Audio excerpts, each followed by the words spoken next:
8 weeks from now, you get a call and they like, hey man, we need your services. You strapping them back up? No, sir. We've seen the last. I've seen the last of 2-3, Joe Haden. And I'm so happy about it though. Like, the NFL did everything for me. It put me to the position I'm right now, like being able to step away from the game.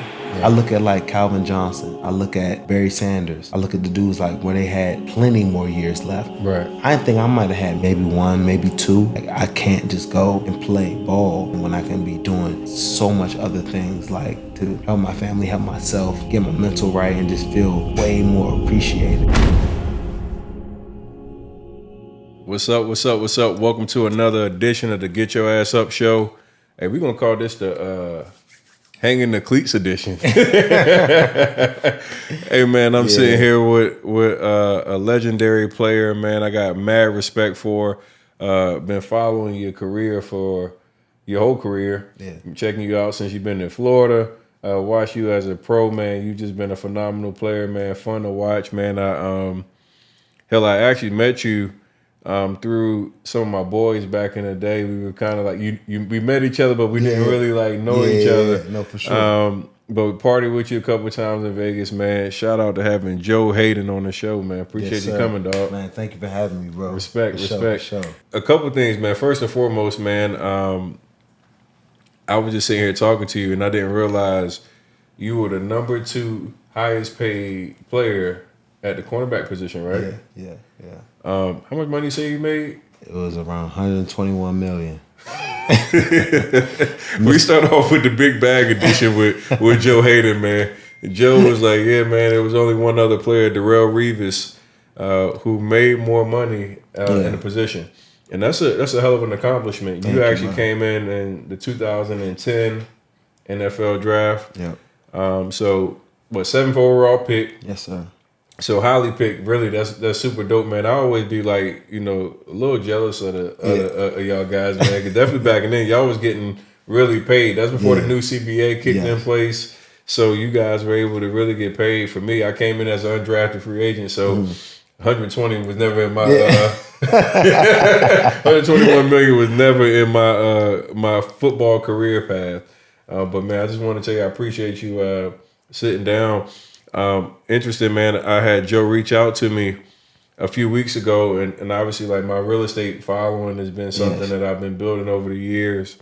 And like most guys, I've had a lot of guys after they made some money reach out and say, hey, look, I'm looking to really kind of learn and get into the real estate business and learn how to make more money and do some things outside of football. And I'm glad you reached out to me because, man, like, this is something I'm extremely passionate about. First and foremost, real estate is one of the best wealth building assets that you can have.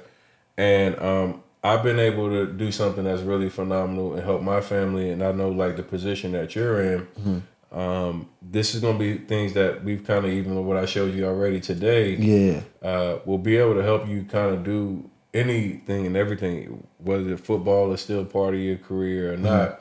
And this is one of the things that helps a lot of people build wealth. And over the last couple of years, I've taken the knowledge of real estate and I've shared it with so many people. And it's been something that has really been life-changing, not only for me, but like for the people I've been able to educate. But man, I'm sitting here with a guy that's done so much. Yes. And I walked in today and you were like, well, I called you last night. You were like, yeah, man, it might be a wrap. It might be a wrap. So first and foremost, I'm gonna let you come out here and if this is something that you sure about, are you sure? I seen Jordan cleats all over this joint. Yeah. I seen some Nikes, some flower ones, and you always been a fly Jordan wearing dude on the field. Are you saying that you hanging up the J's, bro? I'm hanging up the J's, bro. It's been a great 12 years. You know what I'm saying? Like, I got drafted 2010, like you said, to the Browns. Young, not married, no kids. I went to the Steelers after 7 years, married with a child, and now I'm feeling like I can retire with 2 kids. You know what I'm saying? Married for 9 years. Living in LA, got my house established, got cars, got my watches, got just I feel at peace. You know what I'm saying? I got my mom and dad are good. When I first got in the league, little brothers, everything had a lot. You know what I'm saying? Just really was more like not really too worried about the off the field, not too worried about when the time is up. But I always told them dudes, I'm like, you know your time is up when you know your time is up. And it got to the point where I was a free agent for a little bit longer than I expected this year. So teams were talking about offering me, $2 million, $1.5 million league minimum. You can come in here and Joe sign for this. And my son just started kindergarten this year for the first year. My other son, my 3-year-old, is in preschool. So I'm literally out here living in LA, dropping my kids off at school, in my whips, you know what I'm saying, doing my thing, having a great time with my wife. And picked up golf big time, so golfing with all my boys. I'm like, for $2 million, it's not really going to change my lifestyle. I love the game to death. I feel happy, and I can walk away, clean mind, great body, 2 good kids, adorable wife, and I can it's just this is another chapter. You know what I'm saying? I'm 33 years old, but it's just not the norm for everybody else to be able to play, go out there, beat your body up, go out there and you know what I'm saying? So yeah. I feel like they're like, Joe, you sure you're done? I'm like, I did a 12-year bid. I did a 12-year bid. I came out of this thing healthy, happy. I got a healthy family. My kids are good. And I want to start the next chapter. I want to start doing more things where I'm like, football is what I did, it's not who I am. You know what I'm saying? Like, right. I'm a good dude. I'm a father. I'm a husband. I'm a brother. You know what I'm saying? I got a lot more things I want to do in my life, and I'm super excited about it though. Man, I ain't gonna lie, man. Like the fan in me, right? Every time I hear some of my favorite players say they're done, I'm like, nah, you still got some more in the tank, man. Talk to the fans for a minute, right? Because Joe Haden has a tremendous support. You got a lot of fans that have fallen in love with you over the years. Why now? Why not take that league minimum or whatever and continue to play? Is it the drive is gone? Is it football gone? What? Why now? That's the real part that really hits me. Kinda. It's I've done it. This is all I've known for so long. And when I got drafted by Cleveland, the city of Cleveland, I know they had so many. I played with a lot of different coaches, 2 different owners, different GMs. But the city of Cleveland showed me so much love. I was there with the Cavs, you know what I'm saying? Dan Gilbert is my man. He let me get in with StockX. I'm a part owner of StockX. So just being able to have relationships, doing business deals, doing things like that. And when I first got to Cleveland, that was fucking amazing. I will never forget Cleveland. Cleveland is that's home. Then I kind of understood the business perspective of it because I was making good money with Cleveland. And then they said I was getting hurt a little bit. So I got released. After my 7th year, I thought I was only gonna play for the Cleveland Browns. Literally my only spot. I go to the Steelers. Love the Steelers, the organization, Coach Tomlin, the Rooneys treat me like a pro. Antonio Brown's there, Le'Veon Bell's there, Big Ben's there. T.J. Watt just got drafted. So go to another great football team. I'm out there and I'm playing. I'm loving the game and I'm doing what I got to do. But at the same time, it's the longer and longer I play, the more and more. It's not as easy to wake up every day. You know what I'm saying? I have my trainers, I have my PTs. I started making sure I took care of my body and everything like that. But I worked so hard to get to a point where I have financially stable. You know what I'm saying? So when it got to the point where I was after my 12th year, after my last extension with the Steelers, and teams were talking to me about $1.5 million sign for league minimum or come sign practice squad for 2 weeks or anything like that. I'm like, at the end of the day, I was in California. I was living in California. I was training in California. I was taking my kids to school. I was taking my sons to golfing lessons with me, hanging out with my wife more often. We're just doing normal things. And I'm like, the money isn't really what it's about anymore. The love, I love the game, but I want to walk out of this thing with my whole head good, with my legs, with my body, being able to be a father to my sons, you know what I'm saying? Being able to be present with my wife and not have anything that really stressed me. I'm like, what is life really about? You know what I'm saying? Is $2 million after I make $1 million for sure. But it sounds crazy saying it to other people, but I've been in the league for 12 years, fortunate enough to be blessed enough to do a job that's not really a job, something I love to do. Right. But when I get to 12 years going into 13, I'm like, I'm not the 18, I'm not the 21-year-old dude when I first got in. You know what I'm saying? I'm not the 25-year-old dude when I first got in. I'm 12 years in, I'm dropping my kids off at school now, and now it's like it's another chapter. Right. First chapter, young dude going to college. Second chapter, whole NFL league. I got 2 more chapters left, and I feel like I got another chapter of business-wise, dad-wise, just figuring out what I really want to do after running up against people. I'm like, I looked at the games last week, and I'm like this. I don't want to guard Jamar Chase right now. Like, literally, if you put me over there by myself, that's not something I'm interested in. You know what I'm saying? So I want to go out there, leave on my own terms. I feel like I gave football all I had, and I feel like if I would have come back right now, I feel like I was cheating the game. That's you said some real stuff there, man. And you made a couple points that I really want to unpack. One, first and foremost, is knowing your worth, right? Mm-hmm. You clearly know the value that you place upon happiness, your family, and even what you're willing to put your body on the line for. Let's talk about just your value and your worth. What's that mean to you? It means everything, man. I mean, my mom and dad, they did such a good job. I'm the oldest of 5 boys. I have 4 younger brothers. And the one thing about my parents, they did such a good job of, we weren't silver spooned, you know what I'm saying?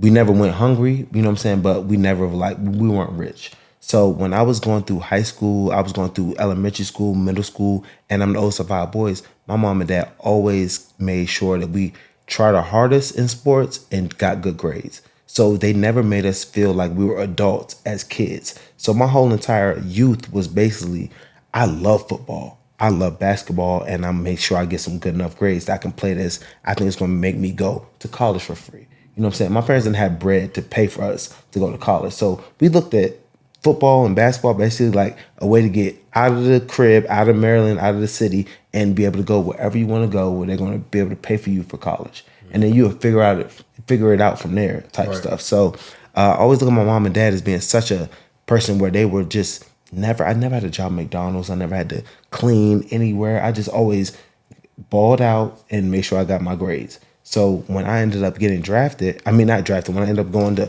University of Florida, it was a spot where my schools were free. So now what do you want to do? You know what I'm saying? I went there as a quarterback, and my mom and dad told me that maybe cornerback might be better after Urban Meyer. I was behind. You went as a quarterback? I went to Florida as a quarterback, and I got there behind Tim Tebow and Cam Newton. And I was like, this isn't going to work. So then I switched to wide receiver. I was behind Percy Harvin. And this Urban Meyer was like, look, Joe, if you want to start, he said, you have too much talent not to start for Florida. You can go to corner. I never played corner a day in my life. He said, you can go to corner and start. First day, true freshman. He said, if you don't like it, I'll switch you back to offense next year. I called my dad. My dad was like, son, there's not too many 5'11" cornerbacks in the NFL. If you want to make this a real life situation, try DB. Tried it, freshman All-American, and then I was like, fuck that. I'm gonna stay here and make this shit happen. So that was that's an interesting story, bro. Like, that's one thing I never knew is that you were actually a quarterback. Yes. And you came into the University of Florida as a quarterback? As a quarterback. So you were scouted and brought in to Florida to play quarterback. And Tim Tebow and Cam Newton were there. Tim Tebow and Cam Newton was there. I knew Tim Tebow was there because I was getting he was the freshman when I was in senior year. Mm-hmm. So I knew Tebow was there.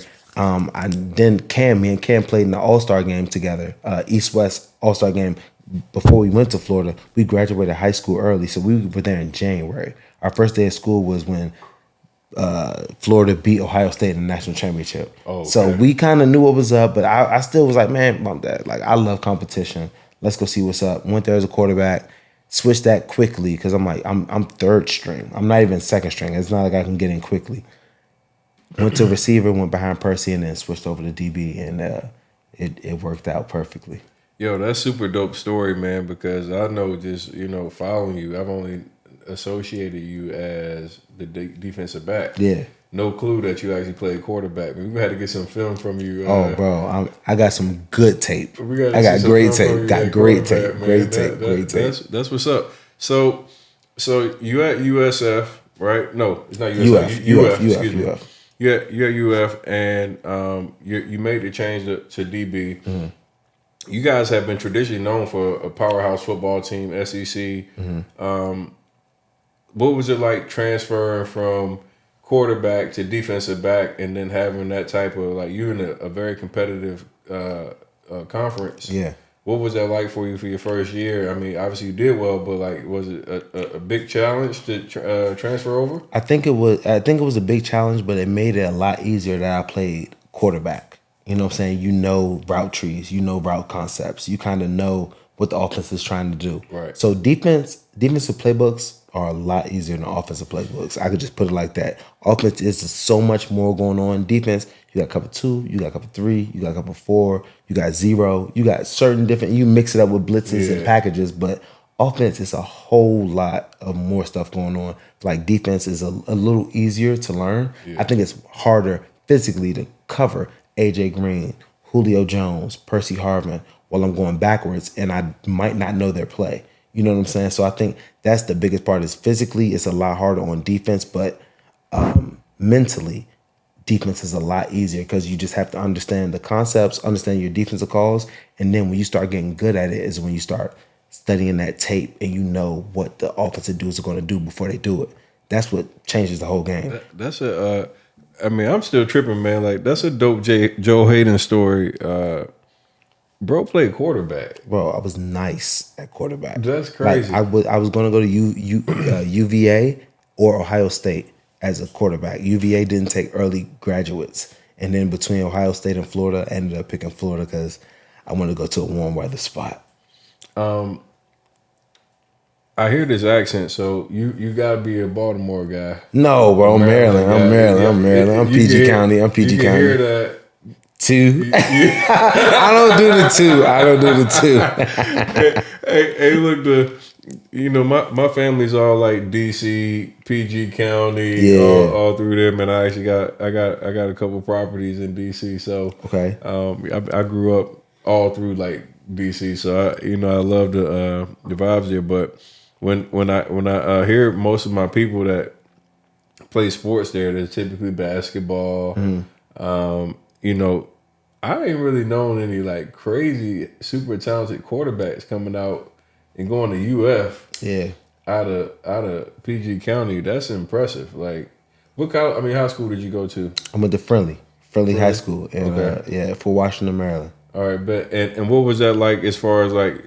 Did you guys states or whatever? How did you get Florida on all these teams on your radar? So it was crazy because me and my brothers and my dad, he was our trainer. So he had us going to all of those underclassmen combines. We went to the Nike Tech. So long story short, my brother, he was first in the Spark rating in the nation, and I was second in Spark rating. Like, bro, my brother, he was Josh Haden. He went to running back for Boston College. This dude, he bench pressed 185. He's in the 10th. I'm in the 11th. 185, 45 times. Ran a 4.40. Had a 39, 40-inch vertical jump. And me, I did it 40 times. Ran a 4.4. Had like a 40-inch vertical. So me and my brother were literally the top 2 Spark ratings in the country when we were in. I was in 11th. He was in 10th. So that got us just the crazy offers. You know what I'm saying? Numbers were good. Like, I had the Maryland State passer rating for my senior year. I threw for 40 touchdowns and ran for 12. Like, was throwing up bonker numbers. So I had Florida was recruiting me crazy. After my sophomore year, I had like Rutgers, North Carolina. Thing that was crazy, my junior year, Florida offered me before Maryland offered me. Yeah. So I like had a bunch of I had like probably 45 offers my senior year, my junior year actually, and I always loved Florida. I wanted to go somewhere that was warm and had a good basketball team and football team. So that was the spot. Speaking of that, I just had Edgerrin James on my podcast the other day, and we were having the conversation of HBCUs and like how a lot of like Deion right now, Deion Sanders, Coach Prime has really got into HBCUs and made it more popular for top talent. To consider HBCUs and not go to some of the bigger colleges that we typically have been associated with. would you have ever considered going to a HBCU coming from PG and knowing like it would have been a little bit harder road for you? I think back in the day, I don't know if I would have. I think now with NIL and understanding that they're gonna find the ballers. You know what I'm saying? I think I had a big thing of coming out of college of you got to go to a big school because that's where they're gonna make sure like if you good enough, they're gonna get you and you're gonna go to the league. Right. But the thing is, if you nice enough, they're gonna find you wherever you're at. You know what I'm saying? Like, so I would say nowadays, if I was coming out now, I think it would be way easier to look at an HBCU, just knowing that they're going to find the ballers. Right. That's the one thing that's like I got to go to a big school where they can come, they can see me play, they can see me ball. At the same time, like they're gonna find if you're blessed and you're talented and you got now like with Dion, they're bringing so much more. Pro scouts are coming to all of these HBCU games now. I don't think before I went there they weren't showing up to all of the games. They weren't. You know what I'm saying? Yeah. So like now it's just more of a grand stage, and now with literally I tell you with social media and stuff being open where anybody can click up on their phone and see all HBCU games. They can see all the different players that are performing at such high levels. It makes it a lot easier than back in the day when you're like, no, I got to go where we get in the TV where CBS is going to be watching all the Gator games. You know what I'm saying? That was one of my things. I played at Winston-Salem State University, HBCU, and I came out in 2005, 2006. I was in the 06 draft. Me and Mojo Jones Drew. Maurice Jones Drew. Yeah, same agents and all that. But it was interesting, like how even like Maurice being from UCLA, I'm coming from a D2 school. Like there was no level of respect. Yeah, you know how disrespectful that little short motherfucker talked to me all the time. Yeah, I can only imagine. Man, you ain't even in the conversation. Like super dismissive. Like you just don't get no type of respect. And then we would get on the field, and then we were doing 1-on-1s and shit. And he's kind of like, "Oh, this bitch can play a little bit." He's really nice. Yeah, but what I realized coming out of a D2 school is that you don't get that respect. Most people look at you and be like, "Man, if you didn't play at the upper, did you go to Bama? Schools, did you go to Florida? Yeah. Did you go to like LSU? Right. Like they just, and the thing is like the locker rooms, all they do. There's a real big college pride in all the NFL locker rooms. So they like whatever their team. If your team is balling, Alabama. You know what I'm saying? Like they just like walking through the locker room like, man, you went to Alabama, but you ain't that good. I'm better than you, and you went to Alabama. Like a lot of my dudes that are D2, like it doesn't matter. That was one of my experiences. So Seattle signed me as an undrafted free agent, and at the time, this is back when USC and all those guys used to be, they had Reggie and all those guys. Yeah. And I go into the locker room, and it was guys that played at like USC and shit like that. And I'm like, bro, you're not even like that. Yeah, no, for sure. You're not Reggie Bush. So. You know what I'm saying? Like, everybody, like, I went to school with Reggie, but you're not Reggie. Right. And that's fine.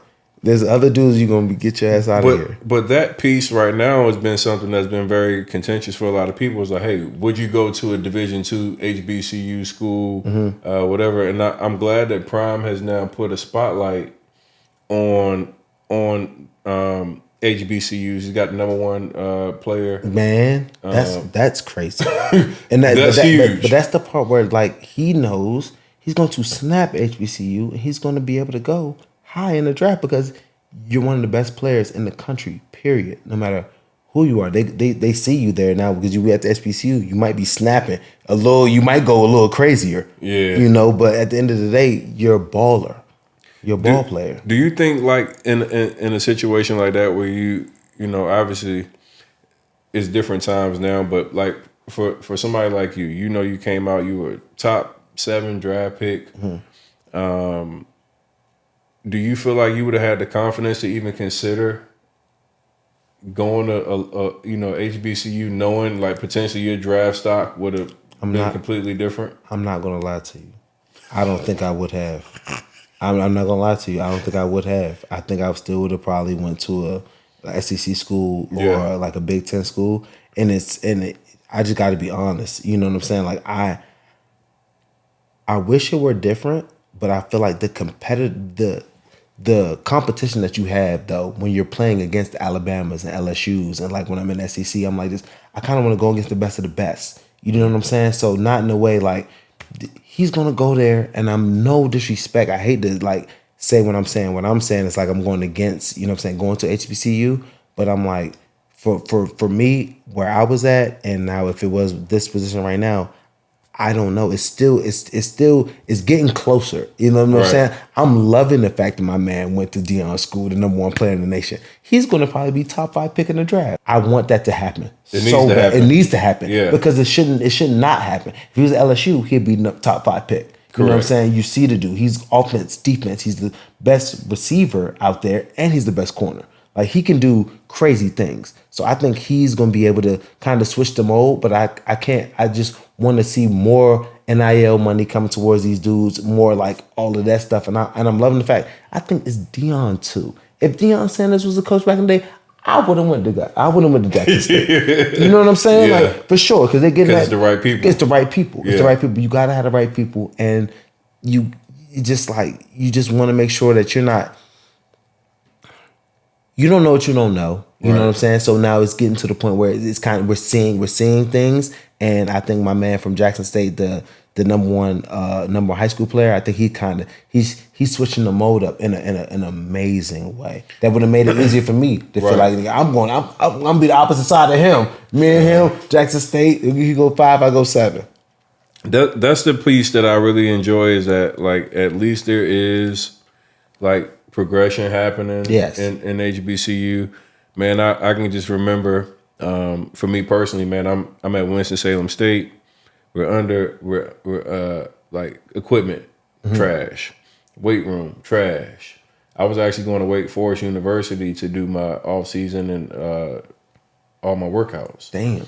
Because they actually had facilities where, you know, we were like so limited in what the facility structure was. We didn't have like a true strength and conditioning coach. Yeah. There was a weight room there, but it was like more like a weight room that was designed for like almost prison. Like it was like we called it the dungeon, right? Damn.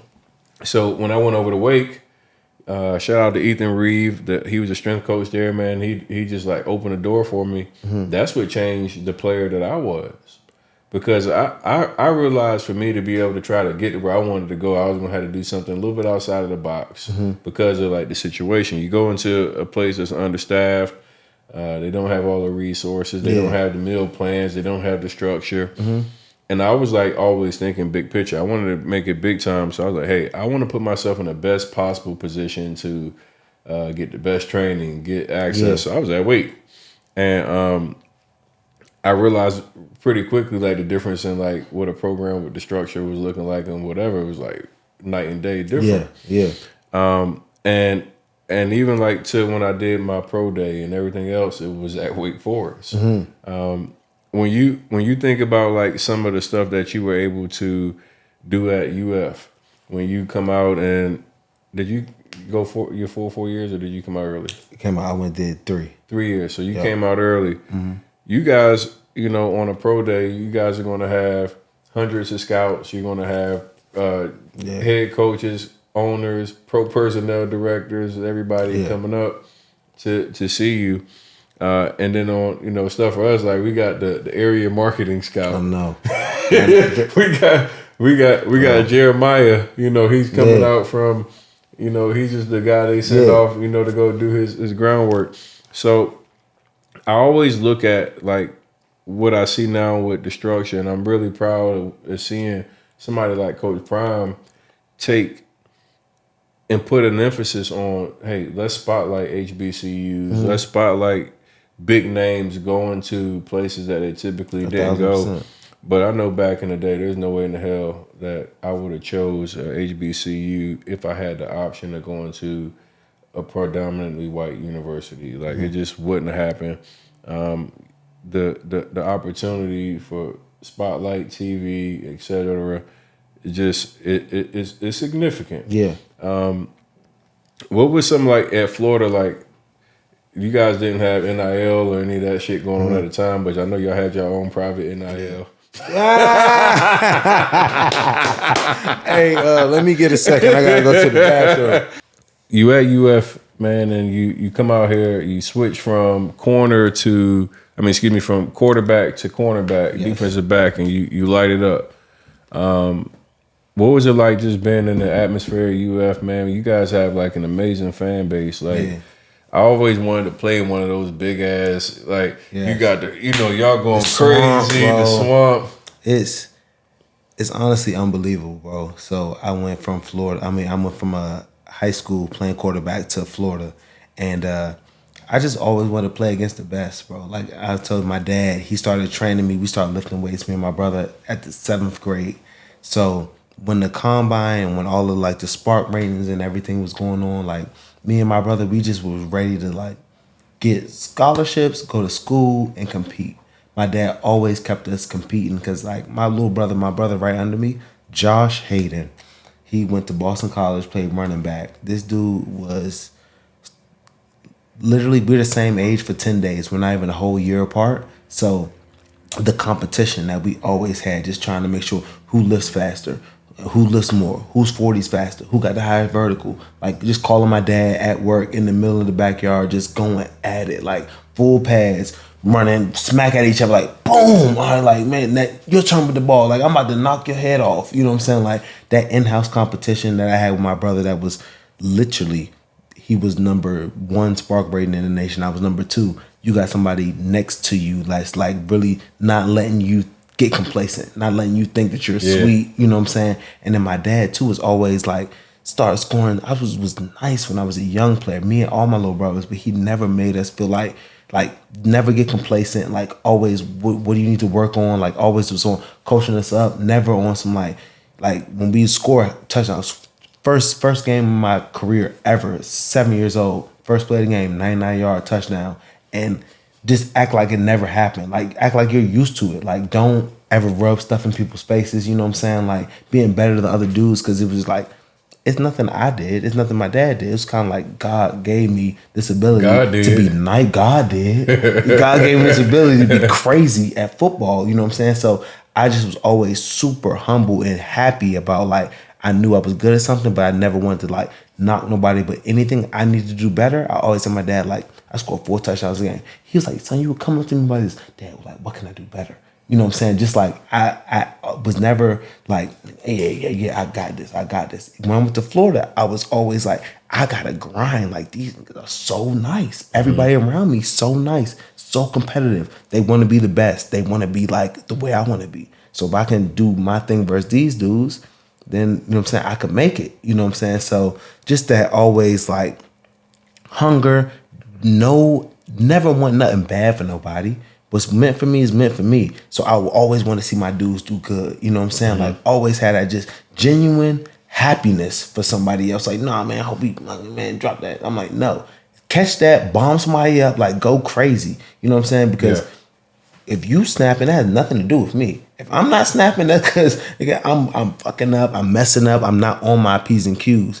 If you snapping, that's because you working. Like God got a plan for you. You know what I'm saying? Like it may not be here for me right now. You know what I'm saying? So that's where it's just like that humbleness, and then that competitiveness, and then that everything that's meant for you is meant for you, and just like that grind. You know what I'm saying?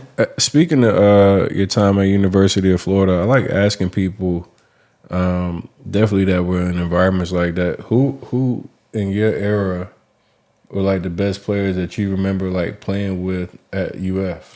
Bro, I will tell you this, stamp with my life on the line, but one of the best players I've ever played with in my entire life is Percy Harvin. Guarding Percy Harvin, when I first got there, they switched me over to DB. So Coach Meyer was like, "This look, you cover Percy Harvin every day." He was wearing my ass out. You know what I'm saying? Like he really was wearing me out, but it was really like Coach would tell me, technique, Joe, don't look back at the ball. They're not throwing it to you. If you can cover Percy, you can cover anybody. I'm like this. All right, I hope so, because this dude is routing me up. But like just getting into my bag and like just man, boom, just me and him having competitive. We were just very competitive. Percy knew he was nice. Like everybody knew Percy was the best player. And then you got the new corner. Like I'm about to be starting, but now like Percy, you're crazy nice, but I'm going to try to make sure you don't catch the ball. You know what I'm saying? So that inside joint, like I know you, Percy, like you're about to get drafted. So it happened like I was guarding him. I kept Percy Harvin made me to the player I am today, honestly, as far as covering people.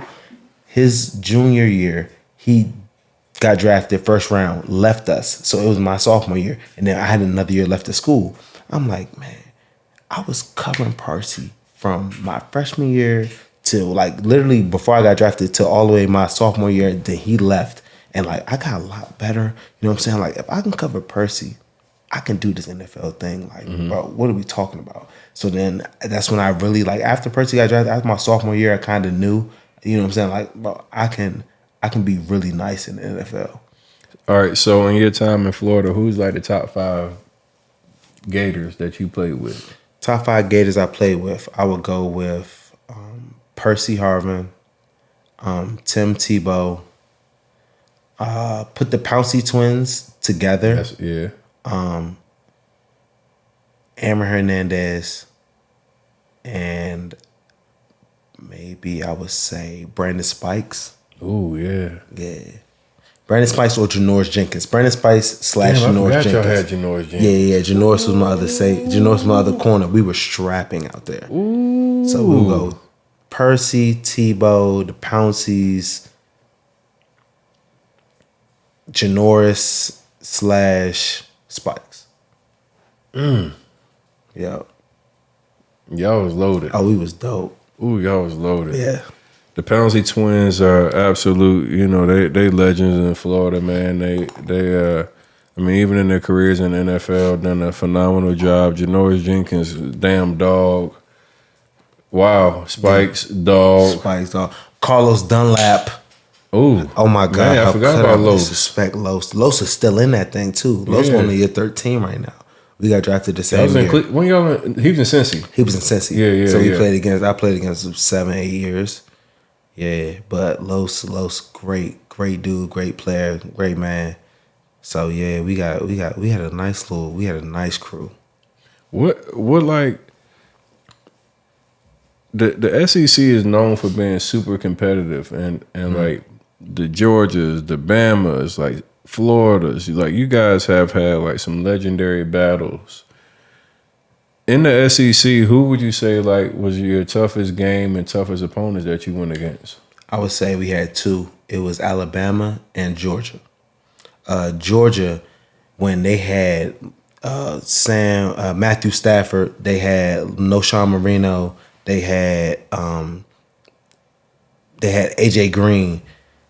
It was 2000 and what was that? 2007 when they stormed the field on us, Georgia versus Florida, and they beat the brakes off of us. That was really, really bad. And then the next year, we stomped them 49-10. You know what I'm saying? Then we ended up winning the national championship that year. That was probably one of the best.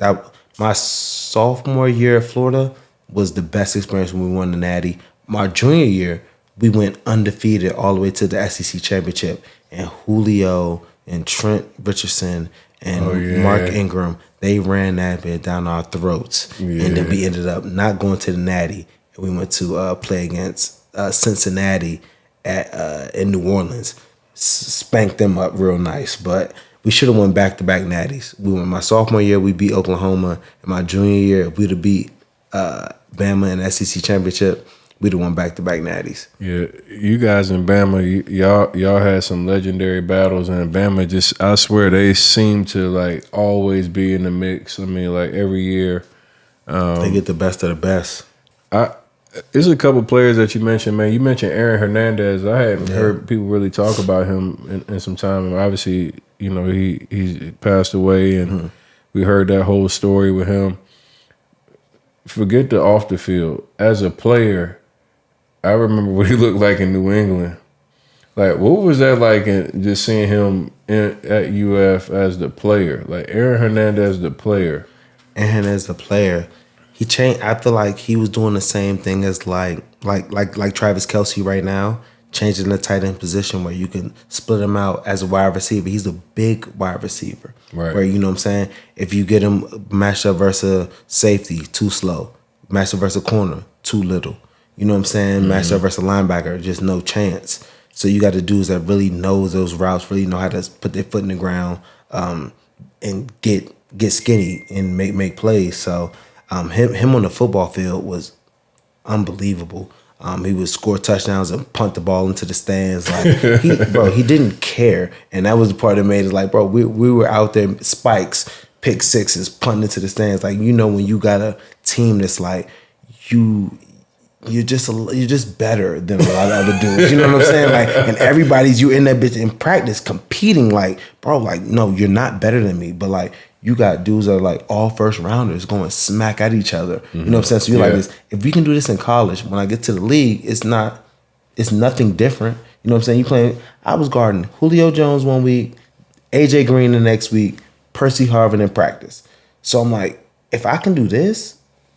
That's the dudes I'm covering. I'm covering AJ in Cincinnati. I'm covering Julio in Atlanta. Right. You know what I'm saying? Like the number ones. So like, bro, you got number one receivers that you're playing against you consistently in the SEC. So if you can tighten up, you know what I'm saying, handle business here, then you're going to meet them dudes on the top. You know what I'm saying? So it's all nothing but love and respect. Because I'm like, bro, Trent Richardson, bro, Mark Ingram, all of you dudes, we're going to see you on the other side. Because like it's loaded in the SEC. So if we don't win, hopefully y'all win, but like I'm gonna see y'all, you know what I'm saying, playing with Atlanta, playing with the Browns, playing with Cincinnati, playing with, you know what I'm saying, we're gonna be in the league together. You came, drafted, highly touted, you become the number one corner, so now you get the job of getting the number one guy.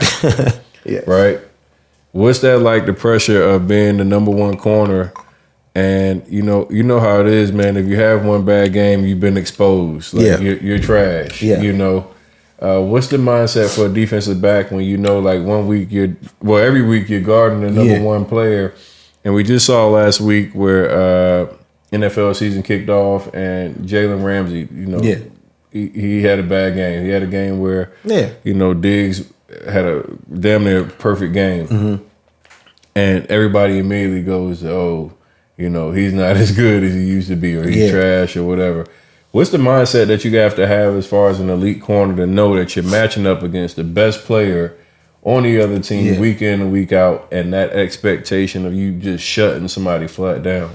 I say the thing is you got to never get too high, never get too low. When you're covering these dudes, like each week, you know what it is. You're guarding these. It's the offensive game. It's meant for quarterbacks not to get hit below their knees or get touched crazy. It's meant for after 5 yards, you cannot touch a wide receiver. So when I first got in the league 12 years ago, it was more, coaches taught us you can grab low. You can like jam up the receiver crazy. So now when I started playing with Coach Tomlin, when I went to the Steelers, Coach T's like this, listen, the game is built to score points. You know what I'm saying? So now use your feet. Use your use your route reading shit. Use your film study. So like, don't get beat deep.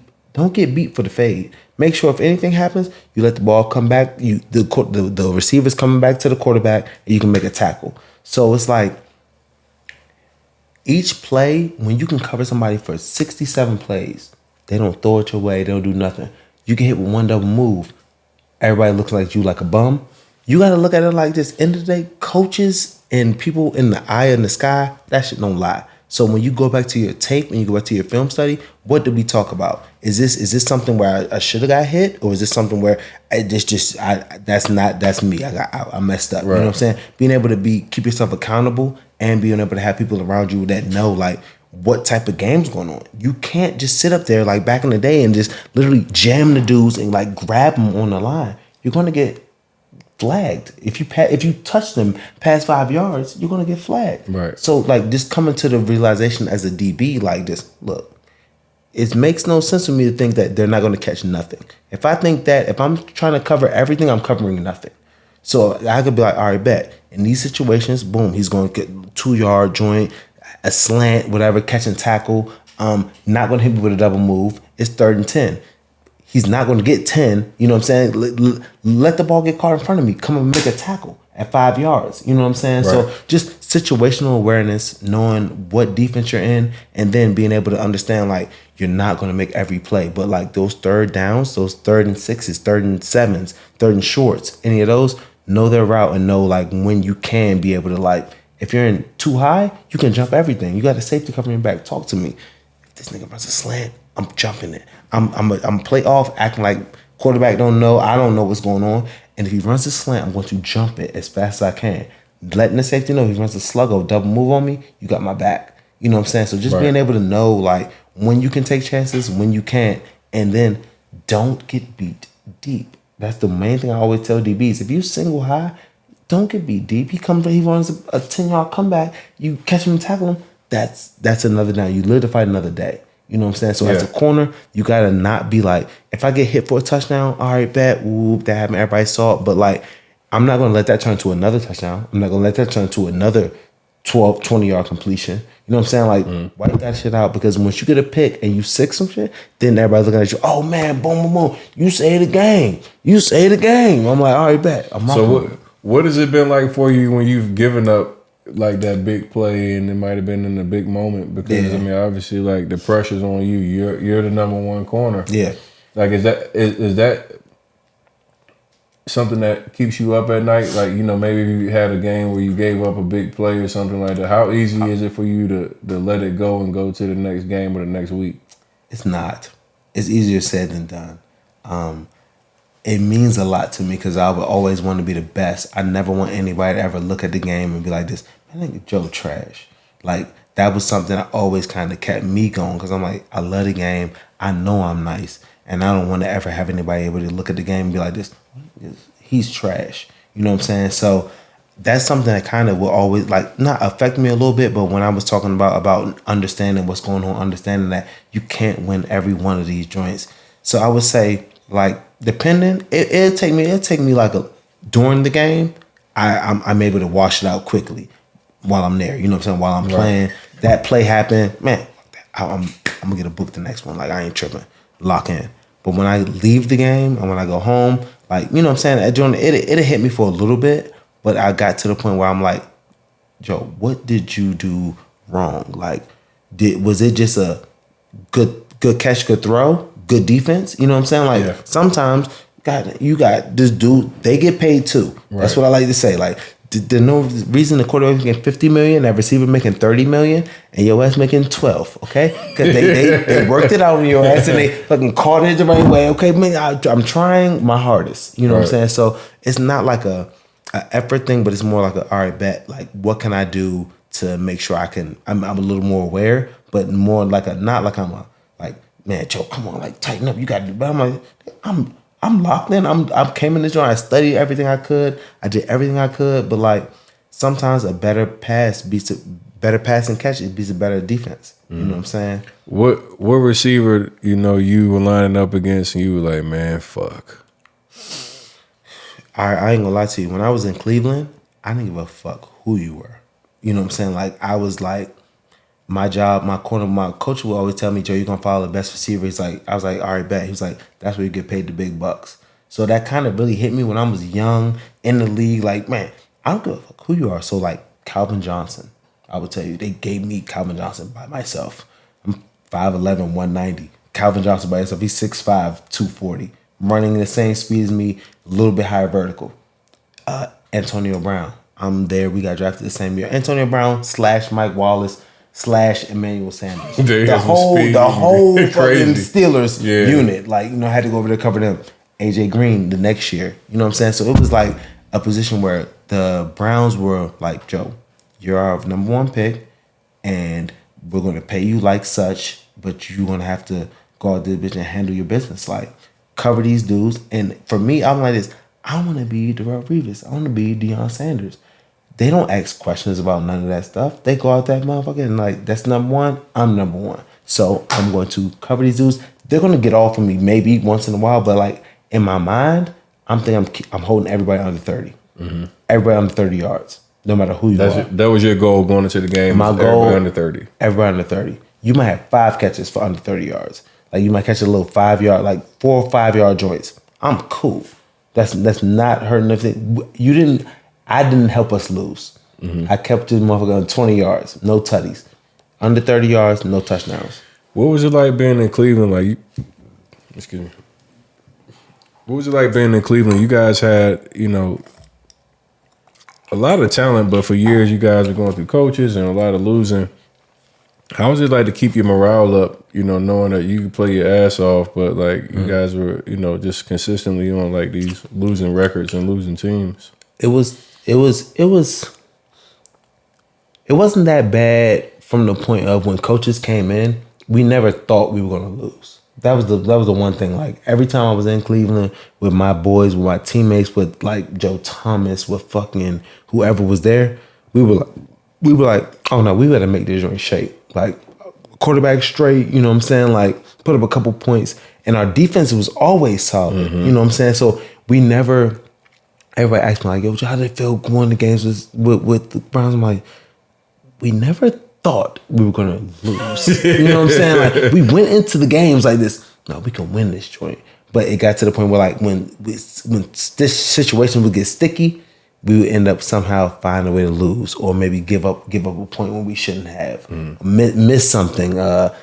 Some weird stuff would happen, and then we would lose, and that would just be like this.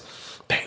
All right, we're gonna get the next one. But literally playing with Cleveland, and we went 1-15, 5-11. We would go into all of those games thinking like, nah, for sure, we got a good plan, and we really think we're gonna win. Because then we had new coaches coming in too. They're coming in with new energy, new vibes. So I'm like, all right, bet. I'm right here with you because like, well, I'm not trying to lose, and I know we have talent here. I don't know if it's the best talent, but like we got squad.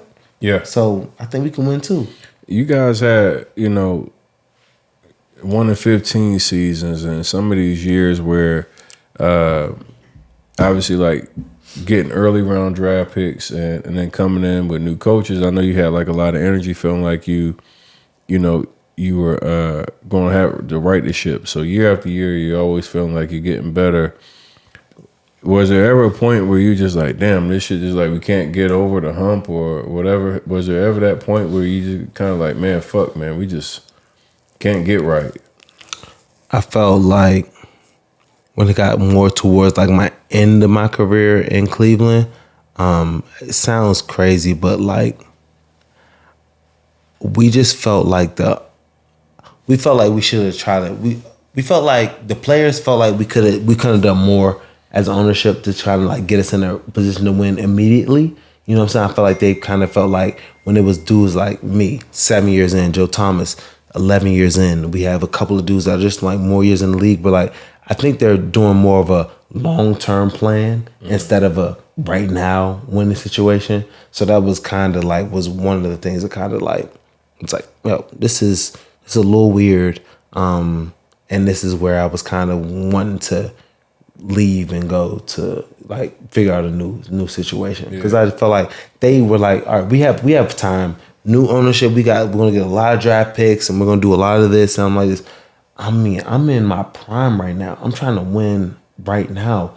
My dude Joe T, he's about to go Hall of Fame. He could leave any year and be Hall of Fame first ballot right now. We're trying to get a squad that's like ready to go, but like, do you guys not see the same picture as us? So I think towards my end of my career in Cleveland, like towards my seventh, like right when they let me go, they drafted Miles. They got what's my boy name? Baker Mayfield. Both of them. So I'm like, all right, bet for sure. I think they're trying to get a new, bigger picture, hopefully. But 2 years before that, it was like, y'all aren't trying to. We really don't feel like you're trying to win as much as we are. One of the things I do respect about Cleveland is the fan base is unbelievable. The dog pound is crazy. Yes. Yes. Like Cleveland sports just like loves like that blue collar, hardworking player. You guys had, you know, obviously the Cleveland Cavaliers who were putting all kind of pressure on you guys to be successful because they were winning. You know, LeBron had the city going crazy. When you look at like the vibe in Cleveland, sports particularly, did the pressure mount on your organization? Do you feel like, man, like the city's like watching one team win? Did you feel any of that heat? I felt like what happened with me, honestly, was when I first got drafted there, Braun left at the same time. So we passed in the air. I landed in Cleveland. He landed in Miami. So he did 4 years in Miami, and then my 5th year, I think in Cleveland, he came back, and that's when shit got real, honestly, because like we understood. Like, I mean, when Braun left, the Cavs were not as good. They drafted my boy Kyrie and Tristan. Those are my homeboys. I loved them to death, but it was like they didn't really have the team. So I got drafted there, and I love basketball. Like, I literally thought I was going to the NBA. So I got in touch with Dan Gilbert and everything. So I was going to all of the Cavs games. Courtside, Dan Gilbert, I keep putting him on because that's my man. He put me on with StockX, part owner, and would give me on all of the Cavs games, floor seats. You know what I'm saying? Free 99. We're gonna unpack that StockX in a second too. Oh my gosh, bro! Floor seats for the Cavs. So I would always go to the games. I was dressed in as Anderson Varejao. Baron Davis was there, just putting a beard. I wear the jersey for Kyrie Irving, pants, everything. I would go in there fully uniform as a Cavalier to all of the games on courtside. Like, so Dan Gilbert was like, "Oh well, we got Joe. He's the top pick," and I was strapping. Had 6 picks my rookie year. So football went good for me when I played for the Browns my rookie year, but we still probably won like 4 games. But I had 6 picks, 22 pass breakups. You know what I'm saying? Like I was out there like literally like, I'm sorry guys, like I'm gonna make sure it's not on me the reason why we lose. You know what I'm saying? Speaking of pass breakups, I know you mentioned to me earlier that you had how many pass breakups in your career? I think it's 156. 150 something. And where would that stack you up? I think it's like 10 all time. 10th all time. Yeah. So if you could catch, you would probably be like. If I could catch, then I could be goddamn first in picks. They said you. With the pass breakups, that means you can't catch. You can catch the worst. Yeah, if you could. I always attribute PBUs to no hands, man. You know, I seen you drop a couple, bro. I seen you make some plays, but I seen you drop a couple. I know for sure I drop at least 12 of them things, bro. That's embarrassing. How much money did you cost yourself by not catching those? Do you want me to tell you honestly? Yeah. At least 15 million. Yeah. Yeah, 15 million. Them picks bring you that extra chicken. Bruh, I'm telling you. Real talk. Yeah. I'd have picked them bitches off. I don't know if I'd be right here right now. After the conversation, I might have played one more. Goddamn, got you a couple they would have gave me 11. Yeah. They'd have gave me 11. Last year, right? You know, you're in Pittsburgh. I think it's kind of like it's funny times at the quarterback position right now in Pittsburgh. But there's some freaks out there too, man. Defensively, T.J. Watt. I just saw he got injured, but good Lord have mercy, like what a freak, man. You guys had like some special pieces on the defense. I want to ask you a couple questions. First, Mike Tomlin. Mm-hmm.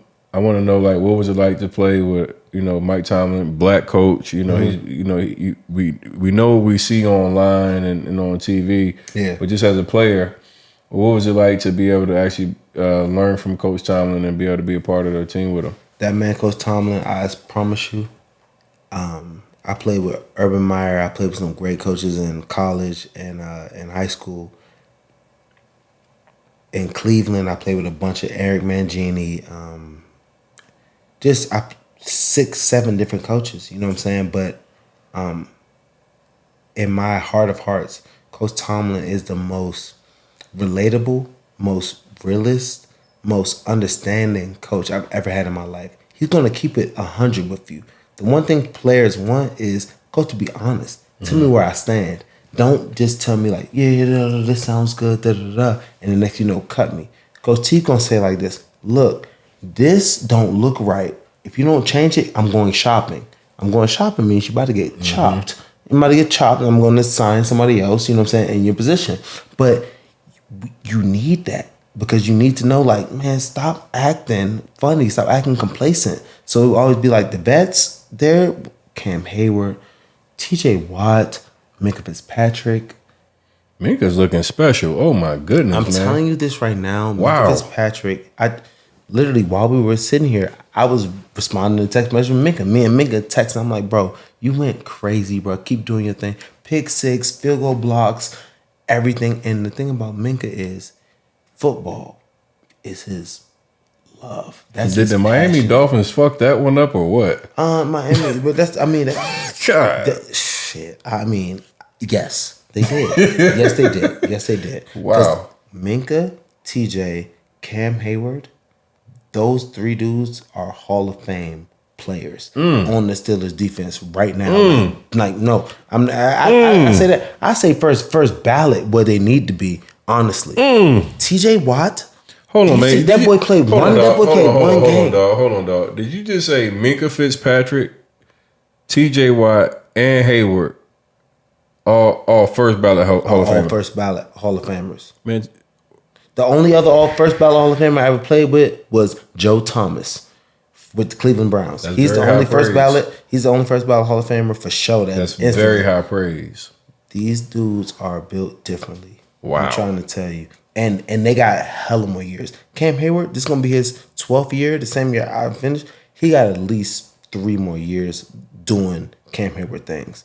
TJ Watt is year 6, 5. Minka is year 5 now. And they started that joint the right way. I felt like these dudes, when I went there, they're built the right way. They don't care about the other dumb stuff. They just really go out that joint, and next thing you know, every game they're going to snap. They're going to get sacks. They're going to get picks. They're going to do their thing, and they're going to go back in the next day and rinse and repeat. You know what I'm saying? It's not like they're like, oh no, like yeah, that was good. They're not happy about how they performed. They still see the other plays like, no, I could have did this, I could have did that. I'm like this.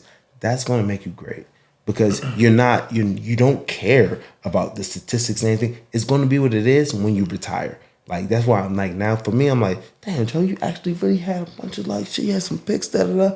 But like when I was in it, all I saw was me doing more, like making more plays, making more shit happen. You know what I'm saying? I see TJ, I see Minka, I see Cam Hayward. Those dudes want to make more stuff happen. They make more plays. They want to be the best ever at their position. So my boy, Cam Hayward, 100 sacks. That's what he's going for immediately close. Same thing, TJ Watt, close to 100 sacks. But like TJ and Cam is crazy because TJ's been in the league 6 years. Cam's been there for like 10, going on 11.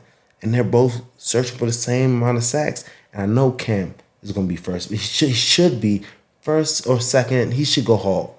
But TJ, being 5 years in, half the years with damn near the same amount of sacks, it sucked because his stuff got hurt this year. But like, him and Minka are the two GOATs.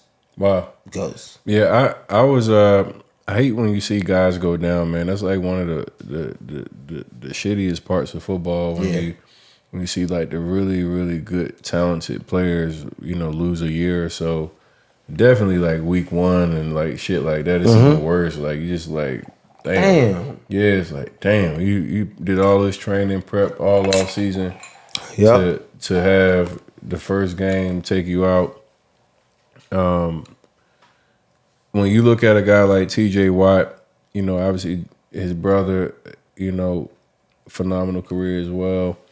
And injuries kind of started jumping on him as well. Yeah. Do you feel like injuries will play a part in like taking away from how great he could be?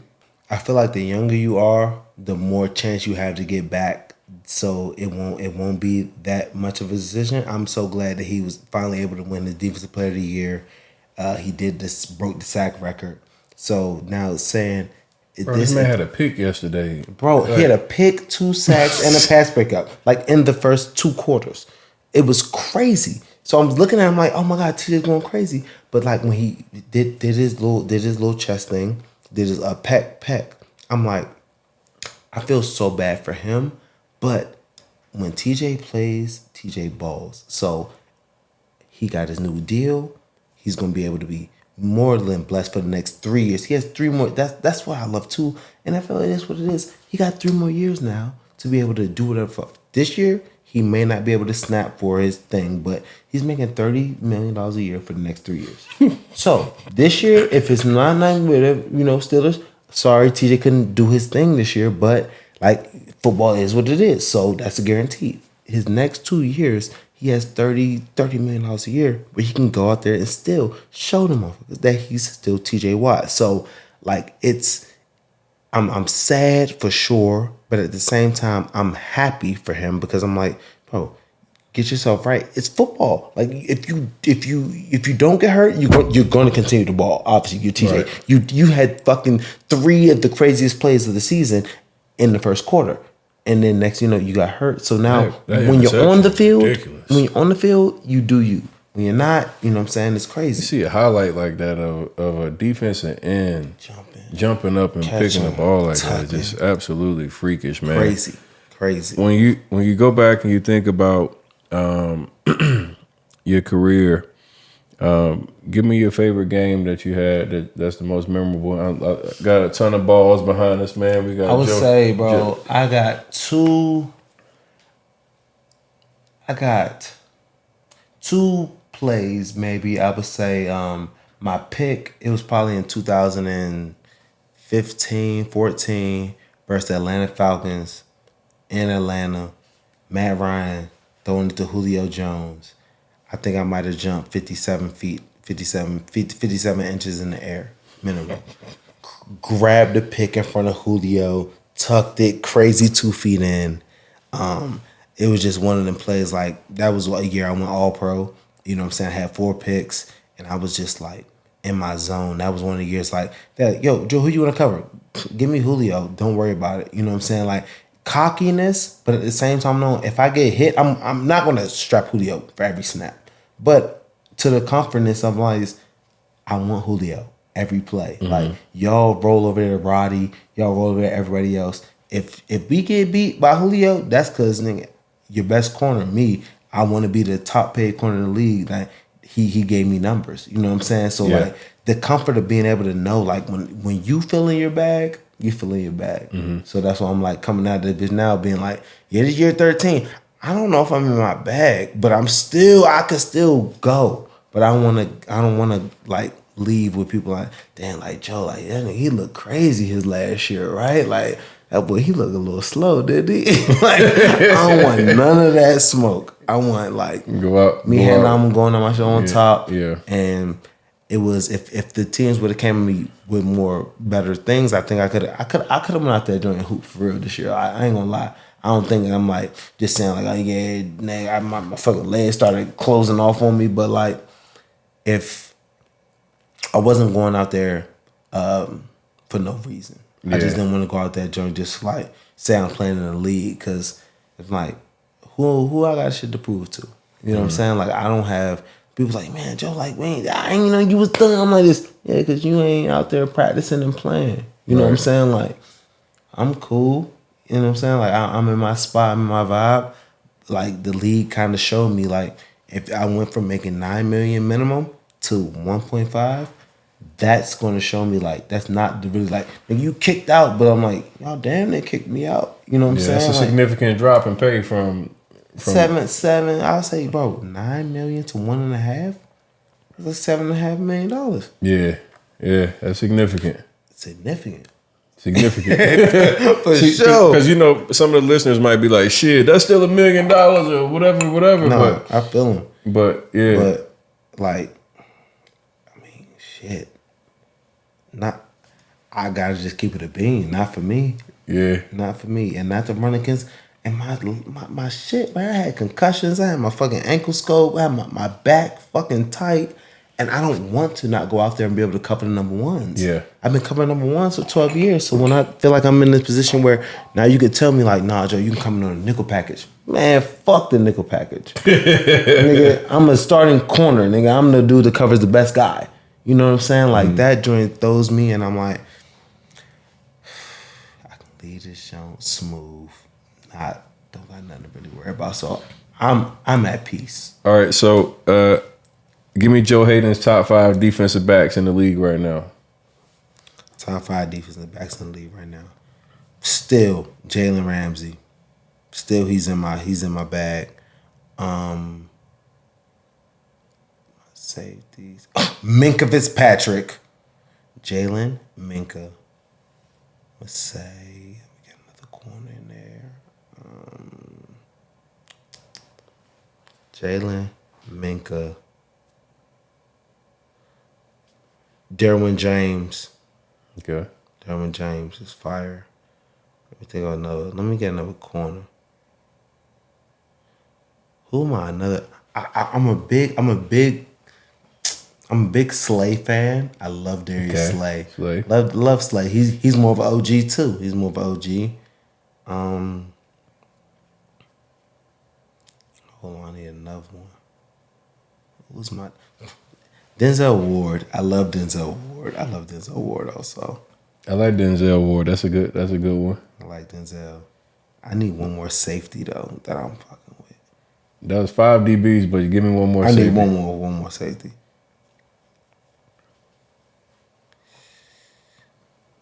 Nobody respects this man. Quandre Diggs. Yes. Quandre Diggs. Nobody respects him. Yes. Nobody respects him. Yeah. All right. I feel like, and then I'm throwing hella DBs now. Trayvon too. I think. Hey, look, you know, I was just Trayvon from the crib. I can't never disrespect Trayvon. I was just about to be like, now, you know, people be giving Trayvon shit when he has those bad games or when he gets beat, but he's been hella productive. He catch better than you apparently. Bro, he does. He does. Look, I got 29 picks. This man got 11 off the Ripski. He's crazy. In one season, right? In one season. But look, we got to keep them things up. We got to watch them numbers. Yeah, that's... Damn, I said last year he just had every good bounce that you could ever imagine coming. He went and got a couple of them things he too. got some too, absolutely. God, he was like in the Johnny on the spot. You know, he definitely made some damn plays. He's nice. All right, so who's your top 5 wide receivers right now in the league right now? I'm going Devontae Adams, Tyreek Hill, Jamar Chase, Tyreek Hill, Devontae Adams, Jamar Chase, Jefferson. Jefferson, goddamn, and then Cooper. Is Cooper number 5? Yeah. Y'all be putting, man. Cooper Kupp was the motherfucking. Wasn't he the MVP last year, man? Bro, y'all gonna put some respect on Cooper Kupp, man. I cover Cooper Kupp. And that's why I'm not trying to disrespect. Cooper Kupp is fire. Why know nobody, like, bro, like all my homies and everything, when I have conversations about the top receivers, if Cooper Kupp was black, he would not be getting the type of, like, bro, he would get more love. If Cooper Kupp was...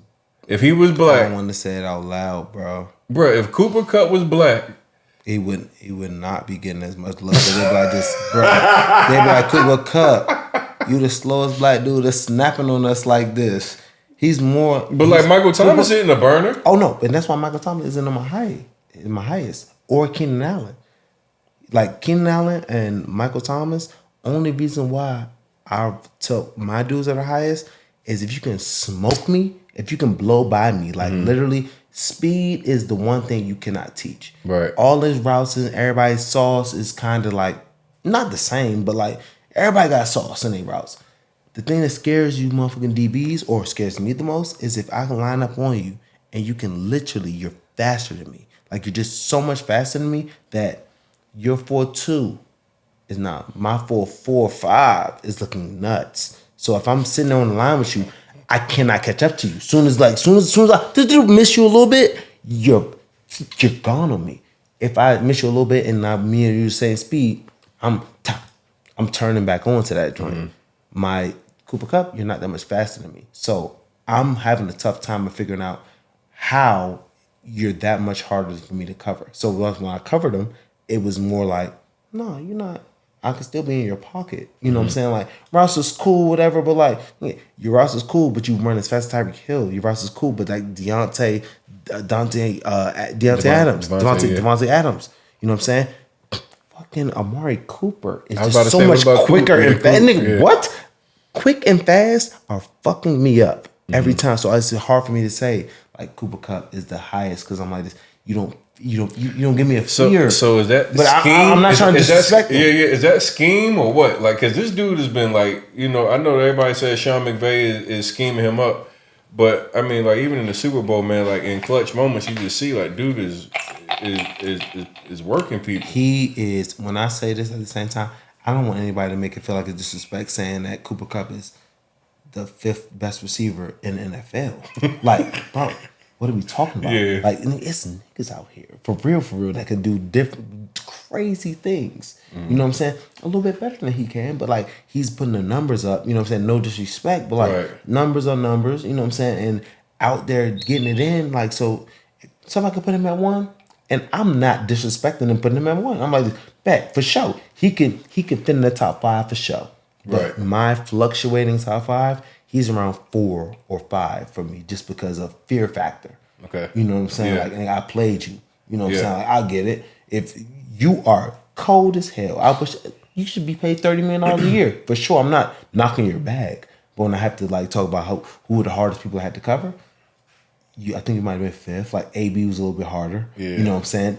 Devontae Adams was a little bit harder. Speaking of AB, let me cut you off real quick. If AB avoids like some of the distraction stuff, like where do you think he would have ended up as far as career wise? It could have been 1, 2, or 3. It's Jerry Rice. That was the conversation I was wondering. That's just what I wanted to know. The best of all time. That's what I wanted to know. The best of all time. Because a lot of people, don't realize, man, for like a 5 or 6 year window. It was a 6 or 7 year span where it was unbelievable. Nobody could touch him. Over 100, over 1,500 yards receiving. Unbelievable. Like you just look at the catches and it's like some of this shit like he was just making up routes. So like he just was like it was the best factor too of him and Ben working together because Ben was the more bigger quarterback. Letting AB freestyle and he throwing motherfuckers off and then launching it to him. Yeah. Because I was covering AB and I'm like, some routes, bro, he had a comeback. I strapped the comeback. He pushed me off and turned that bitch into a fade. And next Ben's throwing niggas off and launched that bitch. 70-yard bomb on your ass. Now you look nuts. I'm like this.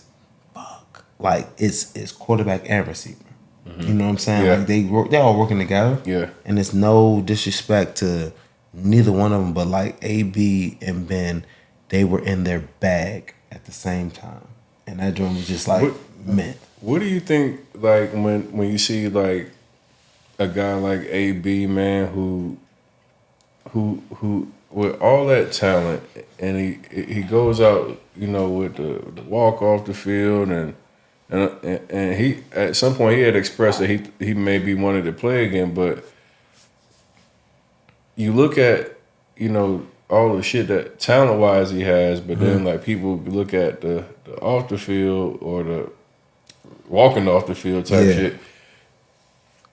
When I hear you talk about this is a potential top 3 all-time player, would you invite him on your team if you were building and you were trying to win? Right now? Yeah. You gotta have I would have to have a meeting with AB just to talk to him. You know what I'm saying? Because like I said, I played with him for a couple of years in Pittsburgh. I played against him hella years when I was in Cleveland.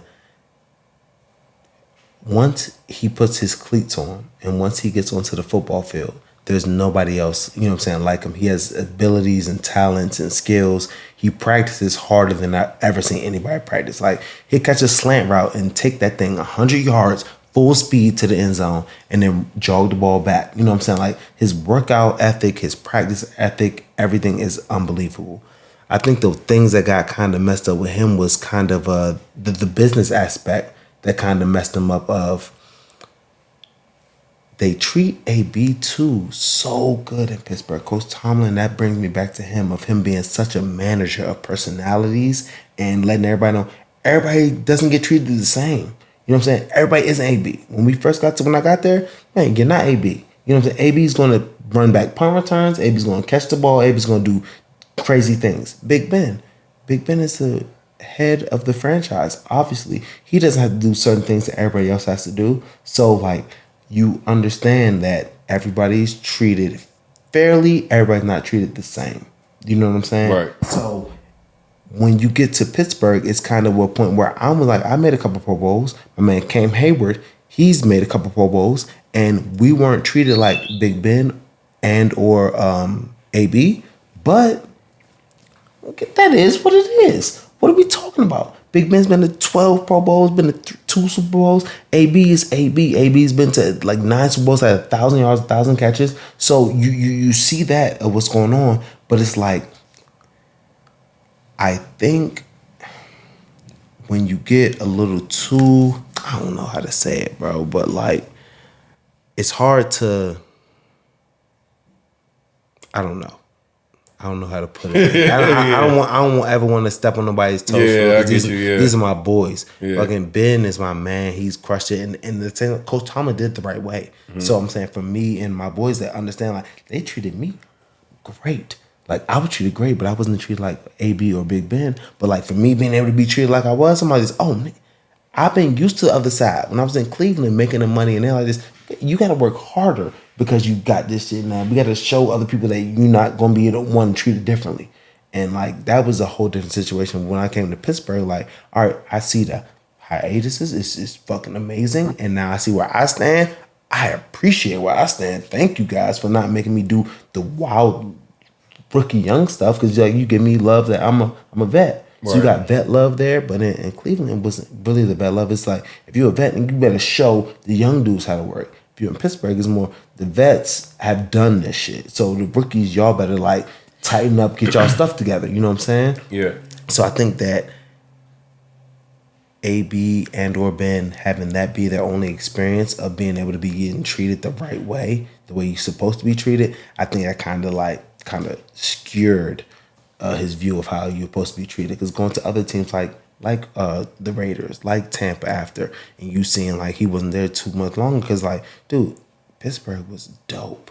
They treated us the way veterans are supposed to be treated. They treated everybody like I like that. Right. I like that. When we was in Cleveland, it was more like, it doesn't matter who you are, how much money you make. Joe Thomas he was the only one that maybe might have had a practice day off. You know what I'm saying? That dude was 11 years straight, all pro, 11 years Pro Bowl. Nobody else. You know what I'm saying? And when you go there, they treated everybody, oh, yeah, baby, you've done this before. You did plenty of training camps. I'm like, okay, hell yeah. Boom, this is smooth. But if you don't know what you don't know. And since I was in Cleveland, I knew that this is like, they're taking care of us. Right. You know what I'm saying? Yeah. When I just sat down with AB the other day, one of the things he mentioned, he was like, people can say whatever they want to about me, but like my work ethic and what I did actually, practice, preparation, etc. He was like, nobody can say that they outwork me. Nobody. Never. He was very adamant about the work he put in. He was like, some people might not like some of the other shit, but he was like, when I come to work, I work. One thing because I played against him for 7 years and I played with him for 3, and when I was at practice with him and Big Ben and be going ones versus ones, that shit made me so much better. I felt like I was back covering Percy. You know what I'm saying? Back in college. I'm like, yeah, I was governing this dude again in the games, and like I was like, nah, whichever I would win a little bit, he would win some, you know what I'm saying? But like when I went there, it's like Ben's throwing the ball first ballot to a first ballot receiver. Like, and I'm trying to be a first ballot corner, but like 2 first ballots versus 1 is gonna beat your ass. You know what I'm saying? In a way where it's gonna make you so much better, but it's like gonna make you respect. Right. You know what I'm saying? What you're seeing at practice. So that shit just hit me right in the fucking head. Well, let's talk about this piece right here, man. Like, we're living in times now where your life is at risk for your financial gains and rewards. When people look at you, man, you got the diamond earrings, you got the ice, you got the ice in your mouth, huh? You see Conley, Dr. Conley. I was actually talking to Conley earlier today. That's good people. But there's that other side, right? Mm-hmm. That people aren't as fortunate. We were here talking numbers. You made over $121 million. Mm-hmm.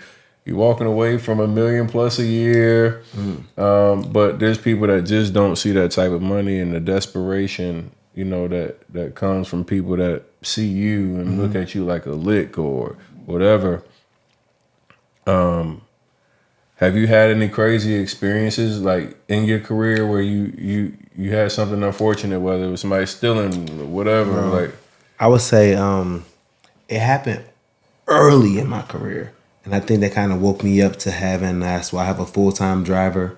and I normally work with a security whenever I step out. You know what I'm saying? To if I do a club or I do anything like that, I got security set up for me like at all the spots.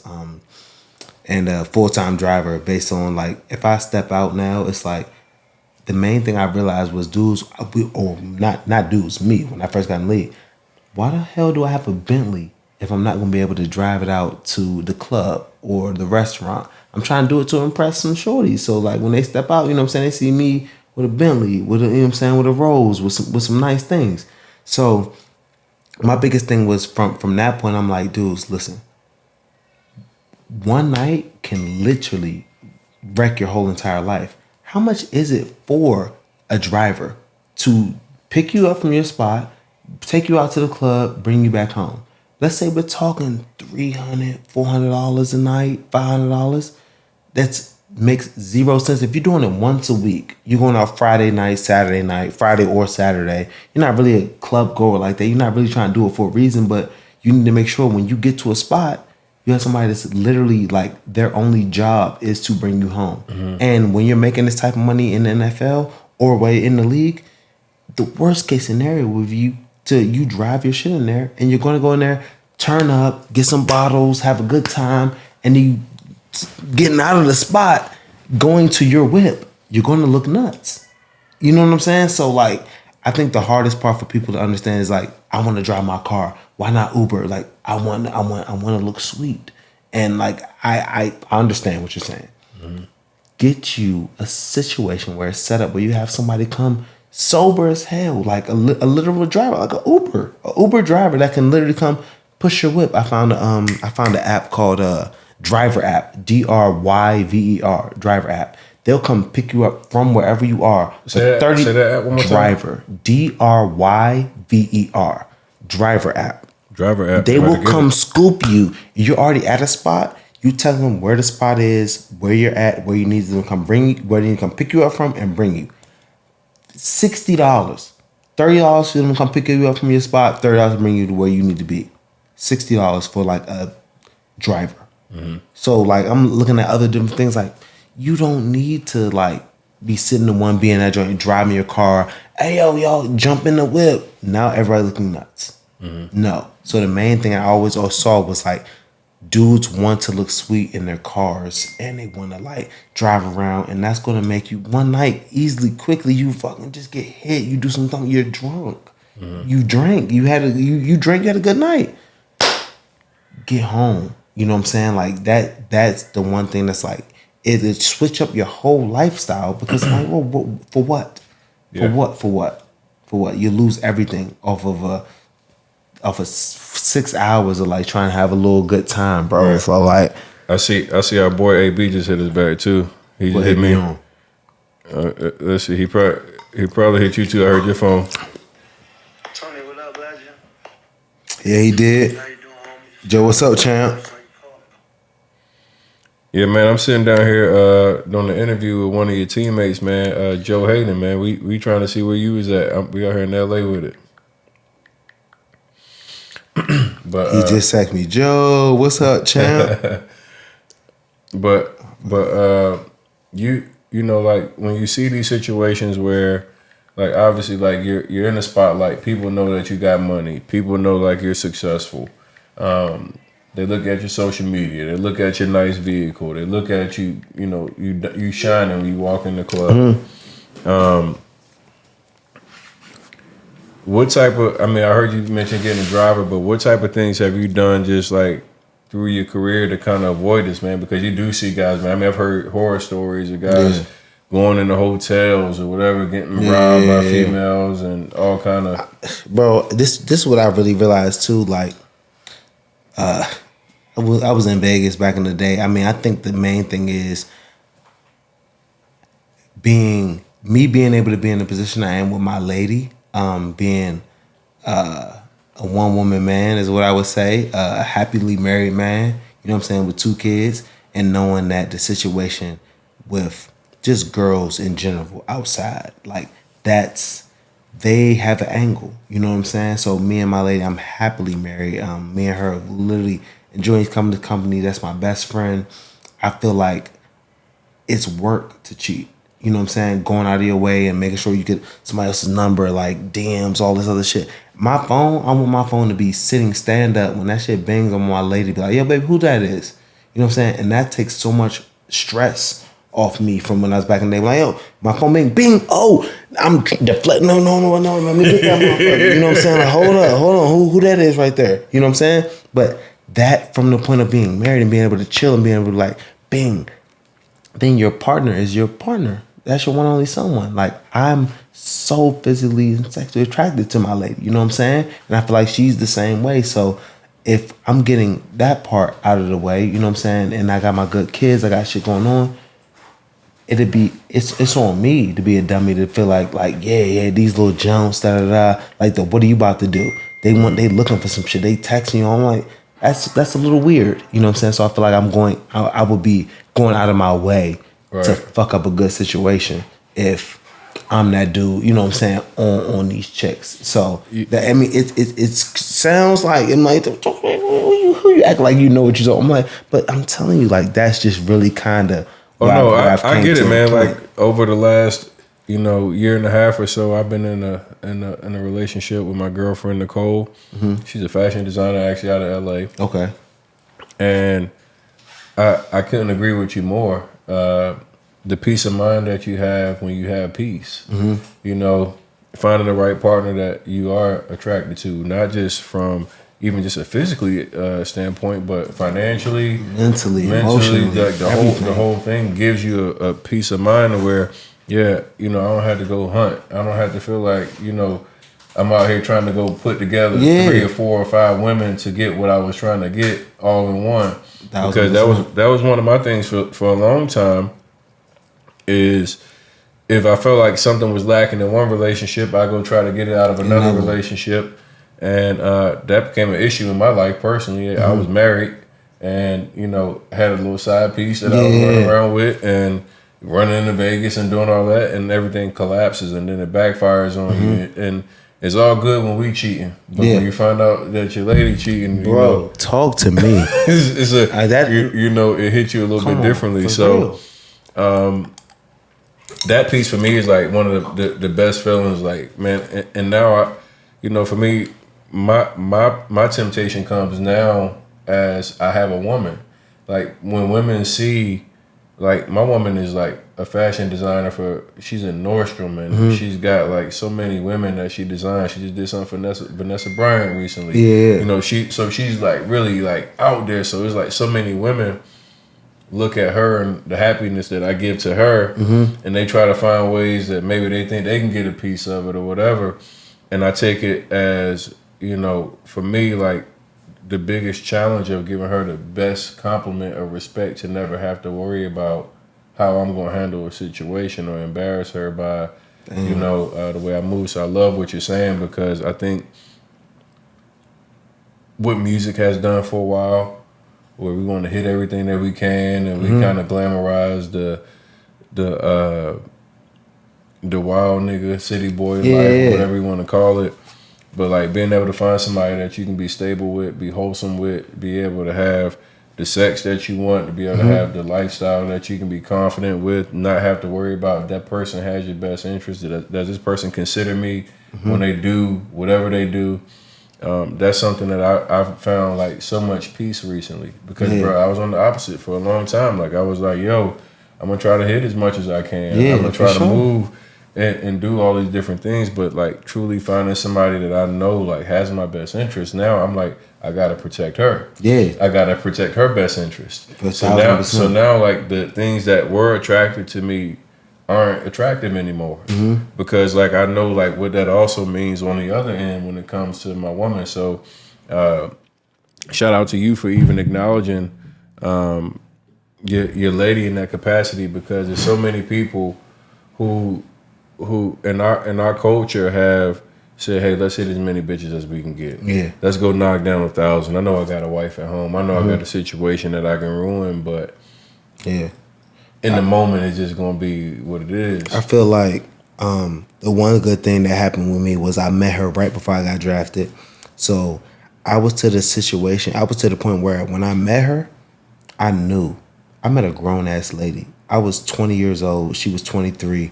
Like she's that much older, but like that was the first time I met somebody, and she didn't need me. You know what I'm saying? But it was like on some like just genuine grown woman. Like damn, I'm like this. I can marry this lady.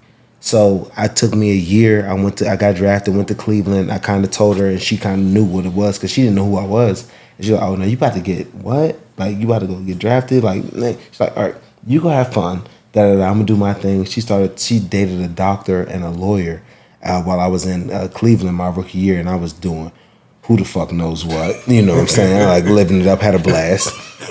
And then after my rookie year, bro, I moved back to the crib. Went to Virginia, went to her townhouse, and was like, "Look, like it's not what it's worth." Because at the same time, at Florida, I had me a little girl, whatever. But like in Florida, that was the first time I got out of my house. My mom and dad, my dad's a pastor, my granddad's a pastor. Don't drink, don't smoke, don't curse. So I was not sheltered, but I was like, man, you know what I'm saying? You come in this house, you don't say nothing crazy, you get good grades, you do good in school.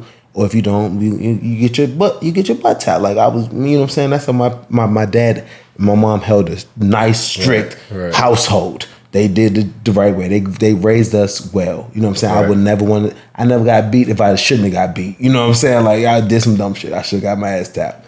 So going out to Florida and then about to meet her, and I'm like, all right, bet. Not ready for that. So then when I finally met her before I got drafted, I'm like, damn. This is what it's all about, but I still need to get that got a little money experience. So got a little money, able to have a little fun, being able to do kind of whatever I want to do now finally. Give me a second. So it took a year, did my little rookie year in Cleveland, but after that I'm like, bro, I'm tired of what do you about to do? Y'all heard this nigga say he got a little bit of money. I got a little bit of money, man, but like, you know. Did y'all hear this nigga say he got a little bit of money? Let me tell you when I say a little bit of money. So say this. Say you hear when I signed for $50 million, right? I signed 5 years, $50 million. I get 26.6 guaranteed. My first year in the league, I make 12.6 million. I get a $12 million signing bonus. I touched them motherfuckers for $7 million, right? Off the rip. I think I signed for $50 million. Like me, everybody here is like, Joe signed for $50 million. He got $50 million. Nigga. It goes to the point where like now it is what it is. I'm telling you, we didn't have bread. So mom and dad, boom, $3 million after taxes, cash. What y'all need, mom and dad? I gave mom and dad $3 million. Ooh, big, that's like, a flex right there. Yeah, gave my mom and dad $3 million after taxes, basically $6 million. Gave my mom and dad $3 million. Boom, y'all can have that. Then bought my mom and dad $1 million house. Hold on. So you gave him $3 million and bought him the house. Bought him the house. Oh, you a real one. Oh yeah. House was $1 million. So now basically that's giving mom and dad $3 million cash, $5 million.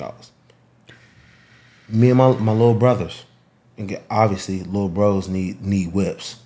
Buy all my little bros whips. Then me, I got $50 million now, don't I? You know what I'm saying? So I caught me a nice penthouse. I get me a penthouse and 2 whips. Give me a Range Rover Sport and a Bentley GT. Off the rip. Mm-hmm. You know what I'm saying? So now, bro, looking at 12.6, that's really 7. That's now after my folks and everything. Well, that's like man, what you got in the bank? $1 million? $1 million. $1 million? You know what I'm saying? After like it's 12.5. So that's 12.5 out of the 26 million that's guaranteed. So now I got another 14 million that's coming in. That's really 7. You know what I'm saying? So like you got one tucked after 12 million. So you think you got a goddamn 50? No.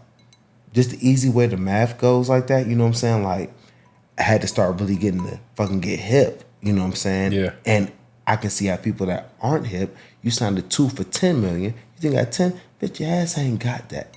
So anything you're talking about equivalating to making sure your folks or anybody looking at you like, oh, you got 10 million, you can give me $1 million here, $1 million here, da-da-da. No, your ass gonna be broke. Quick. You know what I'm saying? Let me ask you though, like, I mean, flat out, I mean, $3 million given to your family is like an incredible number. Yeah. Shit. Like that's just like Bro, this is what I would tell you. I look at it too. Like if I sign for 50, when you look at it as a big picture, you say you got $50 million and your parents take 3. Does that sound crazy at the time? Nah, not it doesn't really. sound crazy at all, for real. But if you really, really, really think about it, and you know what numbers are, you know what money is. That's a lot of fucking money, and that's at a time when you don't really have $50 million to touch. You have maximum after everything, 23. You know what I'm saying? 25. But then like, you know what I'm saying? It really starts to snap into it. But like rookie year, 21 years old. I got 50 million. Big mom and dad, what y'all need? I need 3. Boom, 3 for y'all. I didn't buy y'all crib. You know what I'm saying? Like easy. Like nigga, I got 50. I got easy by my parents to just join and do that. My little brothers in a little house, whatever, little whips, Range Rover, whatever. Boom. You smooth. That's hard. Me, though. I'm about to get me a crib, nigga, 1.5, and then buy me a Range Rover and a fucking Bentley. Hey, that's a big flex, man. Hey, it's not a lot. It's not a lot of guys that can say, "Yo, I went out and spent $4 million on my family." No, Like for sure. $3 million in cash. I bought a $1 million house, man. Salute to you. Thank you, Like, that's bro. one of the things. Like as I've been around you, man, I watch your children come in. I watch your reaction to how your kids come to you. Yeah. It's beautiful, man. I got 2 boys of my own, so just like Hell watching the love, like the daddy. Yeah. You've got something like, man, I've been around a lot of guys, and a lot of guys don't particularly do such a good job at home with their family sometimes and their loved ones, and it's easy to get distracted by all the big names and all the people who know you.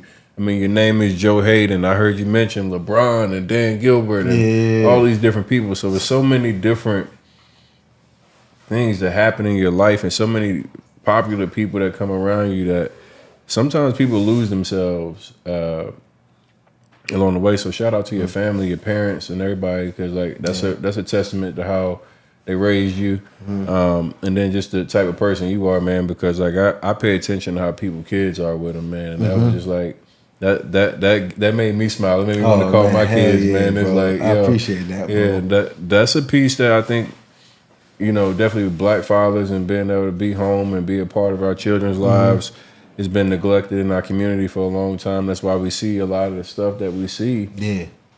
With fatherless homes. So, man, respect to you for taking family and being a father serious.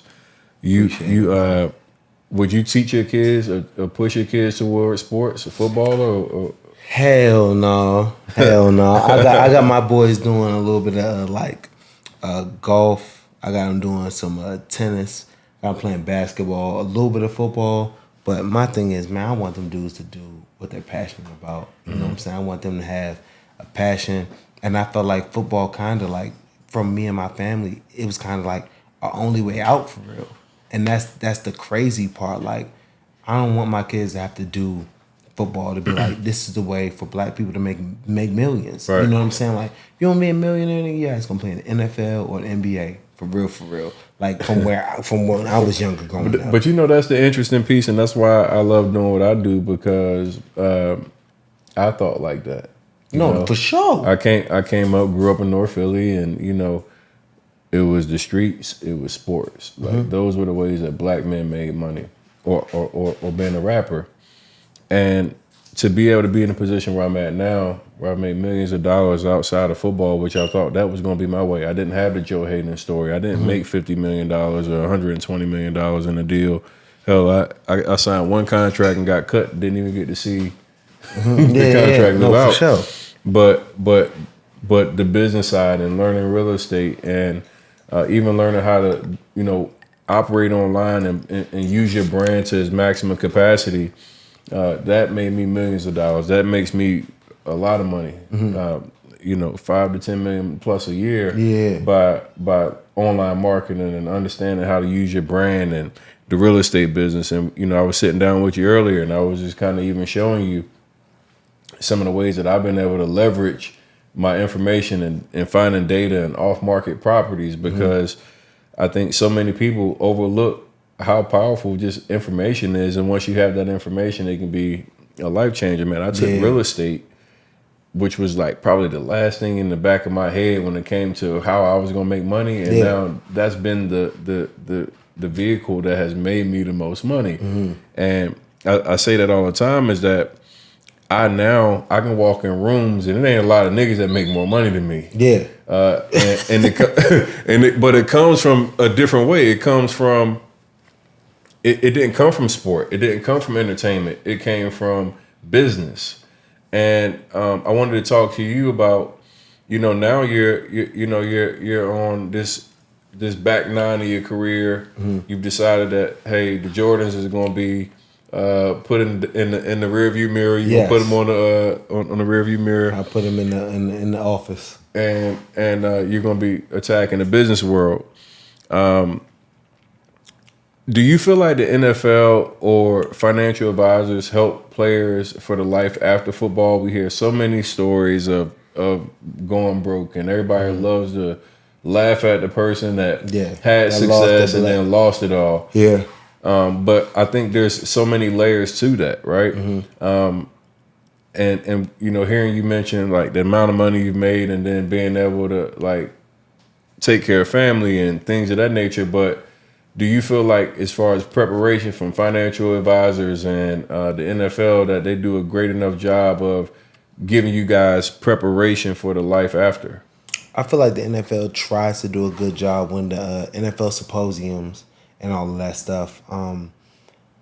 I also was involved in a fucking Ponzi scheme when I first got into the NFL. Me, my boy Navarro Bowman, Clinton Portis, where a situation was like when you first get out the league, and a lot of these dudes, like I not to speak on everybody, but a lot of black kids that are going to Florida, going to all these D1 schools, their family isn't financially well off. So they don't know what they don't know. So being able to come into a mountain of money where now you signing a 2-year, $2 million contract.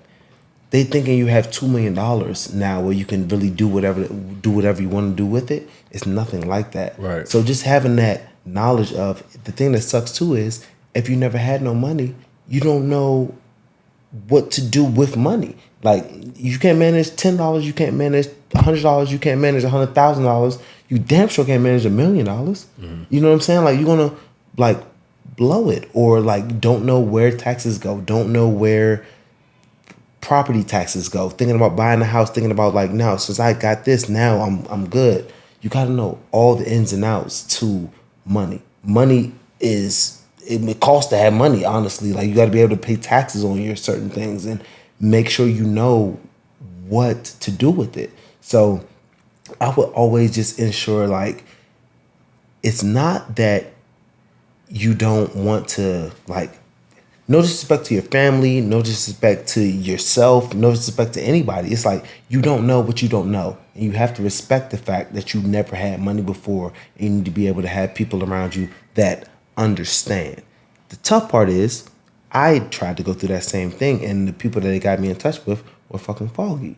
You know what I'm saying? Where they were like a little Ponzi scheme where I ended up losing some money. How much money did you lose? I lost. I say I lost. One. I ended up losing. I lost $2.5 million, but ended up getting back 1.6 back. So I ended up losing $900,000. And do you know exactly what happened? What was how did that play out? I wish I can get the books exactly what it was, but we had basically it was a system where we put in a certain amount of money and we got X amount of return every month. Mm-hmm. So monthly returns were going really, really good for the first year. You know what I'm saying? And then when we were ready to buy this, all right, you know what I'm saying? I don't want to do the monthly returns anymore. I want my initial investment back. That's when shit got crazy, because you can't be paying back Ponzi schemes unless you have, you know what I'm saying? You're getting other people coming in, and that's where they can give you your monthly things. But when you're ready to get your main lump sum back, that's when it started looking crazy. And that's when. How much did you invest at the beginning? You remember? I invested at first $750,000, and it was going good, returning $7,500 a month. And then I changed. I'm like, man, fuck that. This is going smooth. Let me put 1.5 in that joint, so hopefully we can get $15,000 a month. And went to 1.5 to $15,000 a month. And then that's when we wanted to be like, after that year, we tried to get the whole 1.5 back, and shit just escaped. Like, you couldn't get in touch with the motherfucker. Like, shit got crazy. Wow. And that happens to a lot of people that are in sports. You guys, I don't know if that's your financial advisor or who you got in contact with, but you hear those stories all the time, man. I heard you mention Clinton Portis, and it seems like he had several instances of like Clinton Portis, bad the main breaks. one he was talking about was the bad break that we had initially. That was in 2012. Clinton was not happy with that. He went smack at that dude for sure. Yeah, it was wild. How much do you know how much he had lost? Clint? Yeah. Hell no, I'm not gonna speak on it. Yeah. I don't know. Yeah, but it was. I think because he was in a little bit longer than me. Like Clint was in when I first got drafted. When he first got me into them with them dudes, that was my first year, and Clint was already in the league like 6 years. Wow. So you never know. You know what I'm saying? How that shit was. It was Clinton Portis when I first came in. So I'm like, oh hell yeah, I'm fucking with Clint. Yeah, and he was going crazy getting paid. He was going crazy money. getting paid, and then the motherfuckers try to like get him over. Damn. So I see you. You know, you took care of your family. You got you got Ponzi scheme shit going on. You had some things you had to rebound from. But I see you today. Come in your house, looking real nice. Thank you. You got your goddamn Zen all over it, you know. I got my grill in. Richard Millie, all that. How much is Richard Millie? Richard Millie, $260. It's 300. It's 300 right now. It's 300 right now. How much you spend at Connolly? Dr. Khan, shit, I don't win. No, I ain't go too crazy at Conley. I probably am like 170. I ain't go too crazy, 170. Cause I went for the veneers. I went like 60. Then I got the diamonds like 10, 20, 30, 40. No, I probably only went. No, I'm like 110. I'm like 110 with Conley. Yeah, I'm like 90 with him. Okay, I'm 110 with like Conley. I'm 110 with Conley. I told him earlier today, I said, boy, goddamn, you running it up, Bro, yeah, I got my teammates in that thing that went crazy with Conley. So I know he just was talking to me about Trey Turner. Oh yeah. He was talking about he got like 700. He went 700 and some Oh change. my God. I was like, Lord. Yeah, Trey ain't playing. Trey's with he's with the Redskins. Not the Commanders. The Commanders right now. My bad. That's my squad, man. I grew up a Redskins. So you know Trey's with it. You know Trey's there, right? I know who. I mean, I don't know who Trey is, but I know he's with him. Yeah, okay, yeah. Good dude, bro. Yeah, good dude. But Conley's kind of changing the game with dentistry, and I respect him, man. And he's actually a good dude. This is the biggest, most swole fucking dentist in the world. Literally, bro. I mean, he actually made me start my fitness journey, man. I went in there with my girl one day, and I was just having him do a little checkup, and he's like, "Man, your belly looks fat as a bitch." I was like, "This big swole motherfucker done called me out in front of my girl," but it made me get back on my shit. I told me he got you locked back in. Yeah, I took. Hey, look, I'm like Jordan. I took that personally. That is. Now, I think, man, there's so many cool things I can ask you, man. Like I know, obviously, you got a Jordan deal. Yeah. So obviously, I know at some point you had to meet Mike, right? Oh yes. What's that like? Bro, that was the craziest time of my entire life. I met Mike. They do a yearly Jordan trip once a year. Every Jordan player, like track and field, basketball, football, soccer, everybody's sponsored by Jordan. He hosted a trip. So we went to Mexico. It's me. It's Ray Allen. It's fucking The Claw. It's Carmelo Anthony. It's Chris Paul. It's everybody in that joint. Mm-hmm. And I'm with Nike. So long story short, Jordan is under the Nike umbrella. Right. So Jordan, though, is the gold standard of Nike. That's how I look at it. Like, because I was sponsored by Nike. You got probably 250 dudes in the NFL, 300 dudes in the NFL signed by Nike. Mm-hmm. It's 18 dudes signed by Jordan in the NFL. So this is a whole different vibe, you know what I'm saying? So long story short, Nike understands. we are the creme de la creme. Like, we're Nike, so we don't got to give you dudes too much money, whatever. So I wasn't getting too much money from Nike. They would just give me like merchandise. I'm like, all right, if you give me merchandise, I'll buy my own Nike shit. I'll sign with Jordan. Like, I feel like I had a shoe store. I've been have like 1,500 pair of shoes, Jordans, that I bought by myself. So I'm like, if Jordan gonna fuck with me, he gonna fuck with me. I'm nice. I made Pro Bowls. Like, you know what I'm saying? I rock the J's. So long story short, I started spatting my Nike cleats. And spatting means you tape them up. Yeah. So the Nike sign I showed, and it makes you protecting your ankle. Nike was like, look, Joe, if you spat your cleats one more time, we're going to drop your ass. I said, drop me, I'll buy my own shit. Drop my ass the next week, right? So then now I can talk to my agent and I'm a PR people like, look, Nike dropped me. I'm trying to get with Jordan. My only job I want you guys to do, don't give me no fucking Lulu, don't give me no clothes, don't give me no podcast deals. Sign me with Jordan right now. So then I had like Drew Rosenhaus, my agent, and I got in touch with Usain Bolt's agent. She was dope. Got me in touch with Jordan. He was like, fly him out here. We're having a trip in Mexico. Tell him and his wife to come out. We went out that motherfucker. And I see Michael Jordan walking into the joint, me and my wife sitting right there. And she's like, this Michael's coming out there.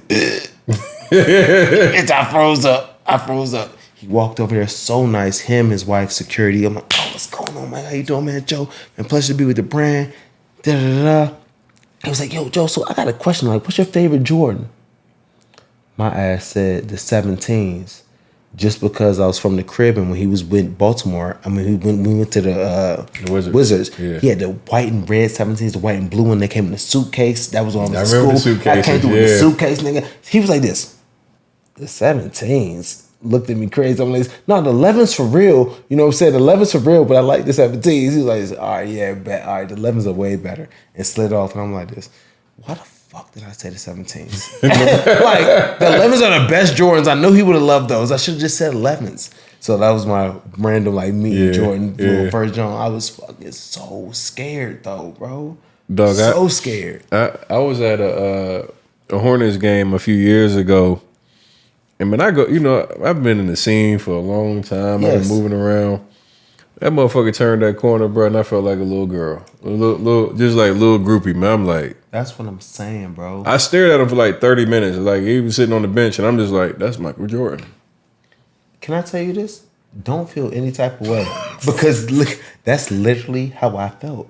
I'm like, you got to have respect. Like, I'm like, you see famous people. You know, we see famous people, but we see Michael Jordan. Yeah. Like, that guy on these joints right now, like, on some, like, chill, but, like, got on this hat. Like, that's MJ. That's MJ. That's the GOAT. Yeah. You know what I'm saying? Yep. Like, him, he literally, he messes my throat. I can't even talk when I see all this. I'm like, how are you? I'm good. I'm Joe. Good to see you. How are you, Michael? This is Joe. Nice to see you again. Goddamn. This is Sarah. This is my wife. Goddamn. She loves you too. Goddamn. We love you, Michael. Fuck. GOAT, bro. Goat. That's super dope. Hey, what? Like, life after football. You're at home with the babies, and 8 weeks from now, you get a call, and they like, hey man, we need your services. You strapping them back up? No, sir. No, sir. We've seen the last. Y'all seen the last of 2-3, Joe Haden, bro. Dead ass. And I'm so happy about it though. Like, I don't feel like I feel like I gave the game everything I had. I want to be max. I want to get them shit all the love. But right now, like I said, if I sign 8 weeks later, I ain't gonna lie to you. I'm not training right now anymore. Like, I've kind of came to the realization, like, I'm gonna stay home dad, and I can like do what I want to do. I'm gonna drop my kids off at school every day, 8:30, and from 8:30 I gotta pick them up until 3. So I got that whole time where I'm like literally working out with my wife. I'm having meetings. I'm meeting with you. I'm just doing little things where at the end of the day now I feel like way more control of my time. You know what I'm saying? Like Yeah. I don't need that shit no more. And the NFL did everything for me. It put me to the position I am right now, like being able to step away from the game. Right. I look at like Calvin Johnson. I look at Barry Sanders. I look at the dudes like when they had plenty more years left. Right. I think I might have had maybe one, maybe two. You know what I'm saying? But the league showing me like, Joe, you're a $1.5 million dude right now. I'm like, yeah, I don't need to. I feel like I'm way more than that, but like I can't just go and play ball. You know what I'm saying? When I can be doing so much other things, like to help my family, help myself, get my mental right, and just feel way more appreciated. You know what I'm saying? Yeah. Than that. That's real, man. I love highlighting athletes, but I think like out of my interviews, man, just being here with you, seeing like the career path that you had, you're probably one of my favorite interviews right now. Oh, thank you, bro. And it's for multiple reasons. Like hearing you speak about your wife and your family is like something that's super solid. Like just even seeing the interactions to me was like dope. Hearing you taking care of your mom and your dad the way you have. Some of these stories don't get highlighted a lot. Yeah. For athletes, you know, we see when there's something negative, we see, you know, when there's trouble, but like just to be a good, solid dude and to be doing it the right way and doing it on your own terms, man, hats off to you. Thank you, bro. I met you in Vegas when you was drinking and having a good time, so I never got to really Chop it up for sure. chop it and get the, you know, we were just partying, man. Yeah, we had a blast. Having That a great was a good time. That was a good time. But to actually sit down with you, come in your home, I appreciate you having, you know, me here, man. This is amazing. My audience is like super locked in to me and what I've been growing. And they like when I bring in these stories, I think like one of the most impactful things is to hear people who come from similar backgrounds, but you know, there's a message behind each of us that can touch each other. I love asking people, if you had a regret, what would that biggest regret be? What's something that like will keep Joe Haden up at night that you wish you may have done differently at any point in your life? I think the main thing I would have done differently was when I first got drafted in the NFL, not act like that's my main job. Like just literally, I'm gonna handle football, y'all handle my finances, y'all handle every other thing. It's 24 hours in a day. And that's kind of what I realized, like, I'm gonna be a football player, mainly that's 9 to 5, you know what I'm saying? Taking care of my film study and everything, but like I got time to like handle my shit, know exactly where my money is, know exactly what I want to do, know exactly what taxes I have to pay. You know, just being more aware of my full-blown situation. Right. You know what I'm saying? I felt like when I first got in the league, I was just like, man, I'm a football player. Like, y'all handle this, you know what I'm saying? I'm going to do this. But like, that's me. My money is me. Like, I'm not just making this shit for no reason for anybody else to put it where they want to put it, do what they want to do with it. Like, I got to be able to understand the simple fact of it's not too crazy. It's not too hard, too, when you got the right people managing your bread, when you know, like, where everything sits, where you can pull up on your phone, boom. This shit is looking like this, boom, boom, boom, boom. Okay, smooth. Put it back down. But, like, just not wanting to have that, not wanting to have that responsibility, but it's like you made it, so like this needs to be your responsibility. It's not going to be a hard thing. Money isn't too hard to manage when you really like when you know what the fuck is going on. Right. Money scares people that don't have money because they're like, I don't know, like what am I going to do with it? Where do I have to pay all this other extra stuff? But like end of the day, if you have a real legitimate like budget, people taking care of your bills, like you know what I'm saying, like making sure your rent, mortgage, fucking nannies, anything you got going on is going to be automatic, paid for. Your your bank account is set up, you know what I'm saying, joint or not. Your investments, everything is more going to be like for a click of a button instead of trying to make it more confusing. Because if you make it confusing, then you're just trying to like, I feel like they're trying to trick you. If your financial advisors are showing you exactly, boom, this is what it is, this is what it is, this is what it is. I'm like, oh, that makes sense. You know what I'm saying? Dudes Yeah. are trying to make you seem like money's more funny than it is. I'm like, it's not you funny. You funny. You trying to trick me, Fulio. Yeah. You know what I'm saying? Like, Yeah. I need to know exactly X, 1 plus 2. 1 plus 1 is 2.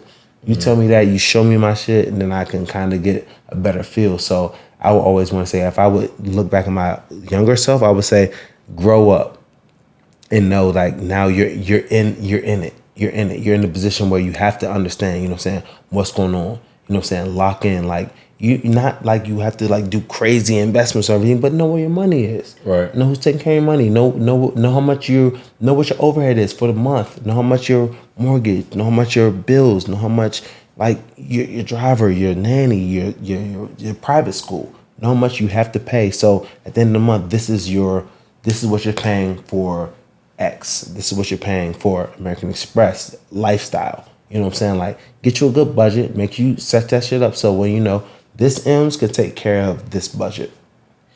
What's something that I didn't ask you that you think you would want people to hear? I want people to hear. I think we talked about my family, how much like I was the oldest of 5. I'm the oldest. I have 4 younger brothers. Each one of them wanted to go to the league. Each one of them had amazing talent. My younger brother went to Boston College. My brother under him went to Florida, then transferred to Toledo. My brother under him, it was a Special Olympics athlete. And then my brother under him went to U of A, and then he went to Arizona, and then he went to what was that school? He went to another school. But like all 3 of my brothers, they all played college football, amazing ball players. And it's just that like we have such a good relationship. You know what I'm saying? Like I called my brothers 3 days ago. I finally officially thought I was gonna retire. Like I hit me. I was gonna start like 5 days ago. So I called my mom and dad. I called my agent, told them, and then I called my brothers. And the best thing I would ever say was they gave me so much love and support. Them boys was literally, we were bawling on the phone, just crying, telling my son, bruh, nah, bruh, you did that shit, bruh. Like, nah, bruh, this been my whole life. Like, you played in the league, like, bruh. Man, like, I could never imagine, like, we went to school, I went to Boston, like, I tried to do it, bruh, but you did this shit, like, 12 years, bro. Like, this is unbelievable. So me and my brothers just really have, like, a real, like, they're my brothers. You know what I'm saying? They know me from since we were little kids to the point when we finally went to college. Everybody went to college. We all thought we was going to the league, and I did the shit for 12 years.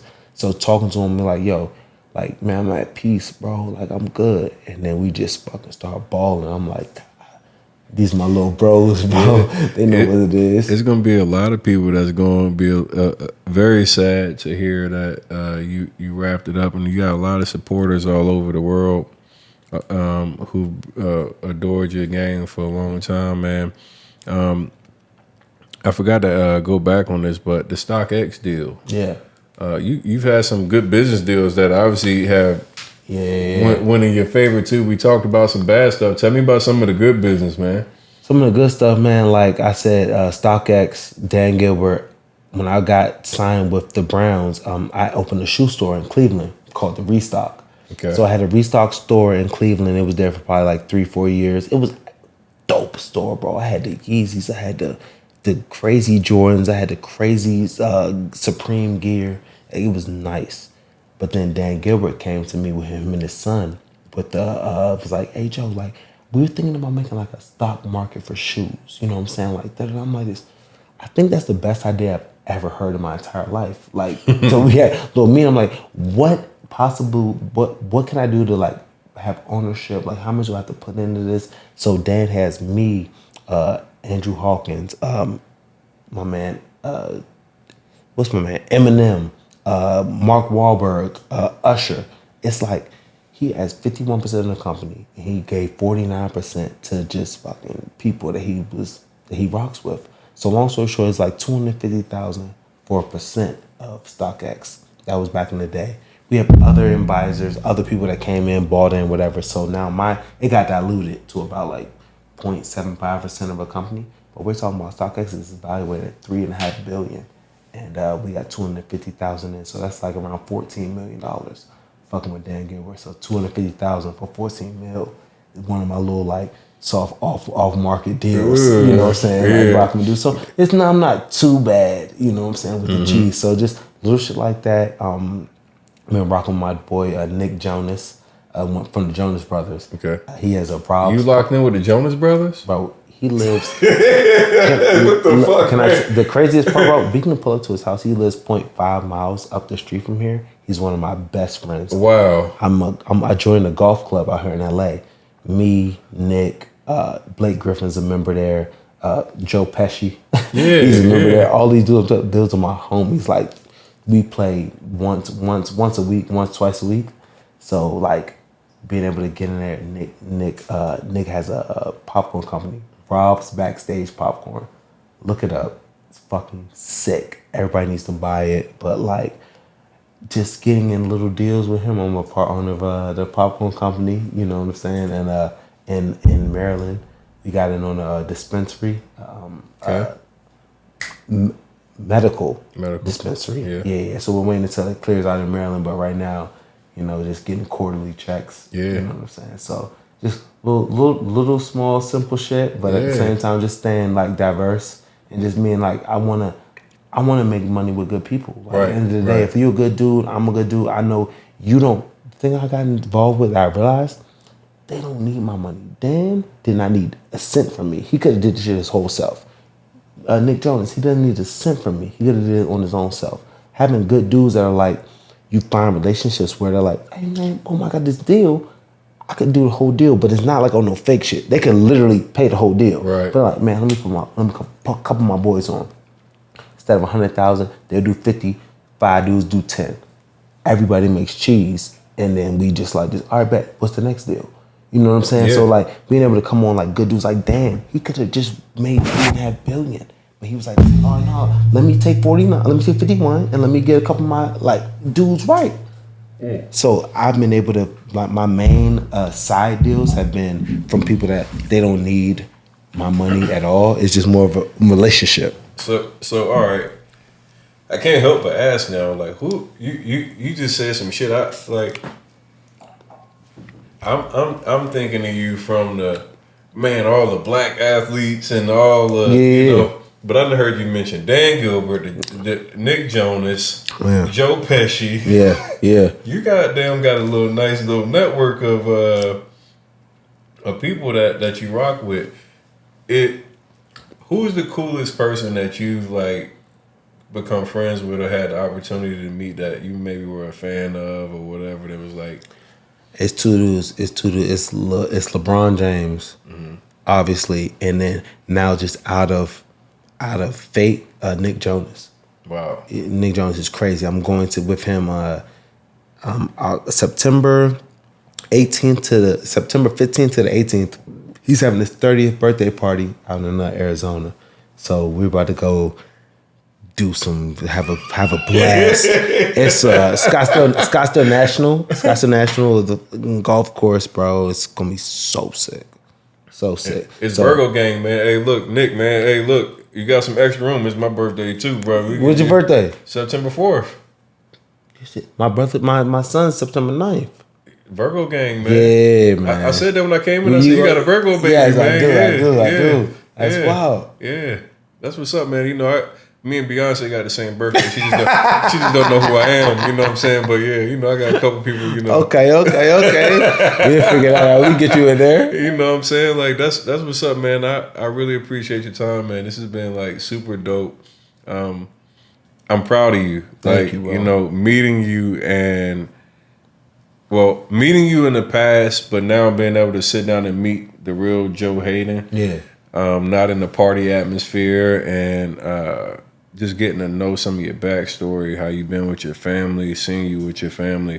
Man, what an honor to have me in your home, bro. I got tremendous respect for you as a man. Thank you, bro. Before we even start talking sports. What you've done on the field has been simply amazing and remarkable. But what you resemble as a man, what you stand for, even hearing how you speak about your wife, and watching your kids come to you, bro, that's something that, you know, I think everybody that didn't get to see that, that's the piece that you should feel. And I just want to say it again, bro. Proud of you, man, and Thank you, good bro. luck to everything that you're going to have coming your way in your future, bro, because you got a lot of amazing things that We got shit that to are do. gonna, and we got real estate work. I sat down, guys, and started showing them some of the tactics and the ways that we do the real estate piece. I want to just, you know, help you become life after football and any asset I can be to you. You know, I want to be that, man. I talked about your brand and monetizing your brand. These are things that I've been able to make millions, and I show you, you know, like I like being able to really just show people more ways to be able to continue to keep the lifestyle and do things that don't make you have to work and well, at least work in the capacity that you were doing back in the past. So, man, what an honor, man. Well, y'all heard you. I got the first Joe Haden announcement on the retirement, y'all. Damn. Man, I'm hanging them cleats up, man. I ain't gonna lie to you, bro. We got a Pro Bowl, All Pro, 2010. 10. Number First round, 7. Number 7 overall pick. Hanging up the cleats, man. And he did it his way. He did it for 13 years. For 12 years. Wow. 12 years. It's gonna be 13. I worked out for the off season like I was ready to go. I saw your videos, Bro. So when you told me that yesterday, I'm like, man, this nigga capping. Like, there's no way. Bro, I was ready to play, but like I woke up and it just was like, are you sure? Or do you really want to leave the crib right now? Like, you got your kids, you got like, I think really what hit me was my son started kindergarten. My oldest boy started kindergarten, and I want my family to be with me wherever I'm at. So if I were to go to New Orleans, or I would go to Buffalo, I don't want them to be exactly where I'm at. Right. And literally that money isn't worth the lifestyle change for me to not be around my kids. Because like, it sucks, but in a great way, I was able to put myself in a position where $2 million is not going to change my lifestyle at all. Mm-hmm. You know what I'm saying? So I would much rather not have to do all of that than to be able to be here and be with my son. So Stephon Diggs and Josh call you and they like, hey, dog. How much? Like, they're not talking. They're not saying 11. Like, the only reason I'm getting out of my crib now, literally, because I love it, but it's like, people might get mad at me just saying this, but like, at the end of the day, I've done 12 years, and playing in the NFL right now for $2 million is not intriguing to me at all. Mm-hmm. I'd much rather take my kid to school. I mean, that might sound like a crazy move, but I'm like, $2 million, one, like, no, it's just not. I want to be able to live this shit and believe. And at the same time, like, bro, waking up every day right now, it hurts a little bit more than it used to. My lower back is a little tight. My hamstrings are a little tight. My groin, you know what I'm saying? I'm like, I want to be the best that I can be. I want people to know, like, Joe Haden left that bit, starting corner, balling. Mm-hmm. If I was back out there right now, I don't know if I'm going to be able to put my best foot forward. I don't want to. I never disrespect the game. That's a great way to wrap it, y'all. Y'all heard it here first. Joe Haden said it's a wrap. Get your ass up. We out. Congrats, dog. Thank you, brother.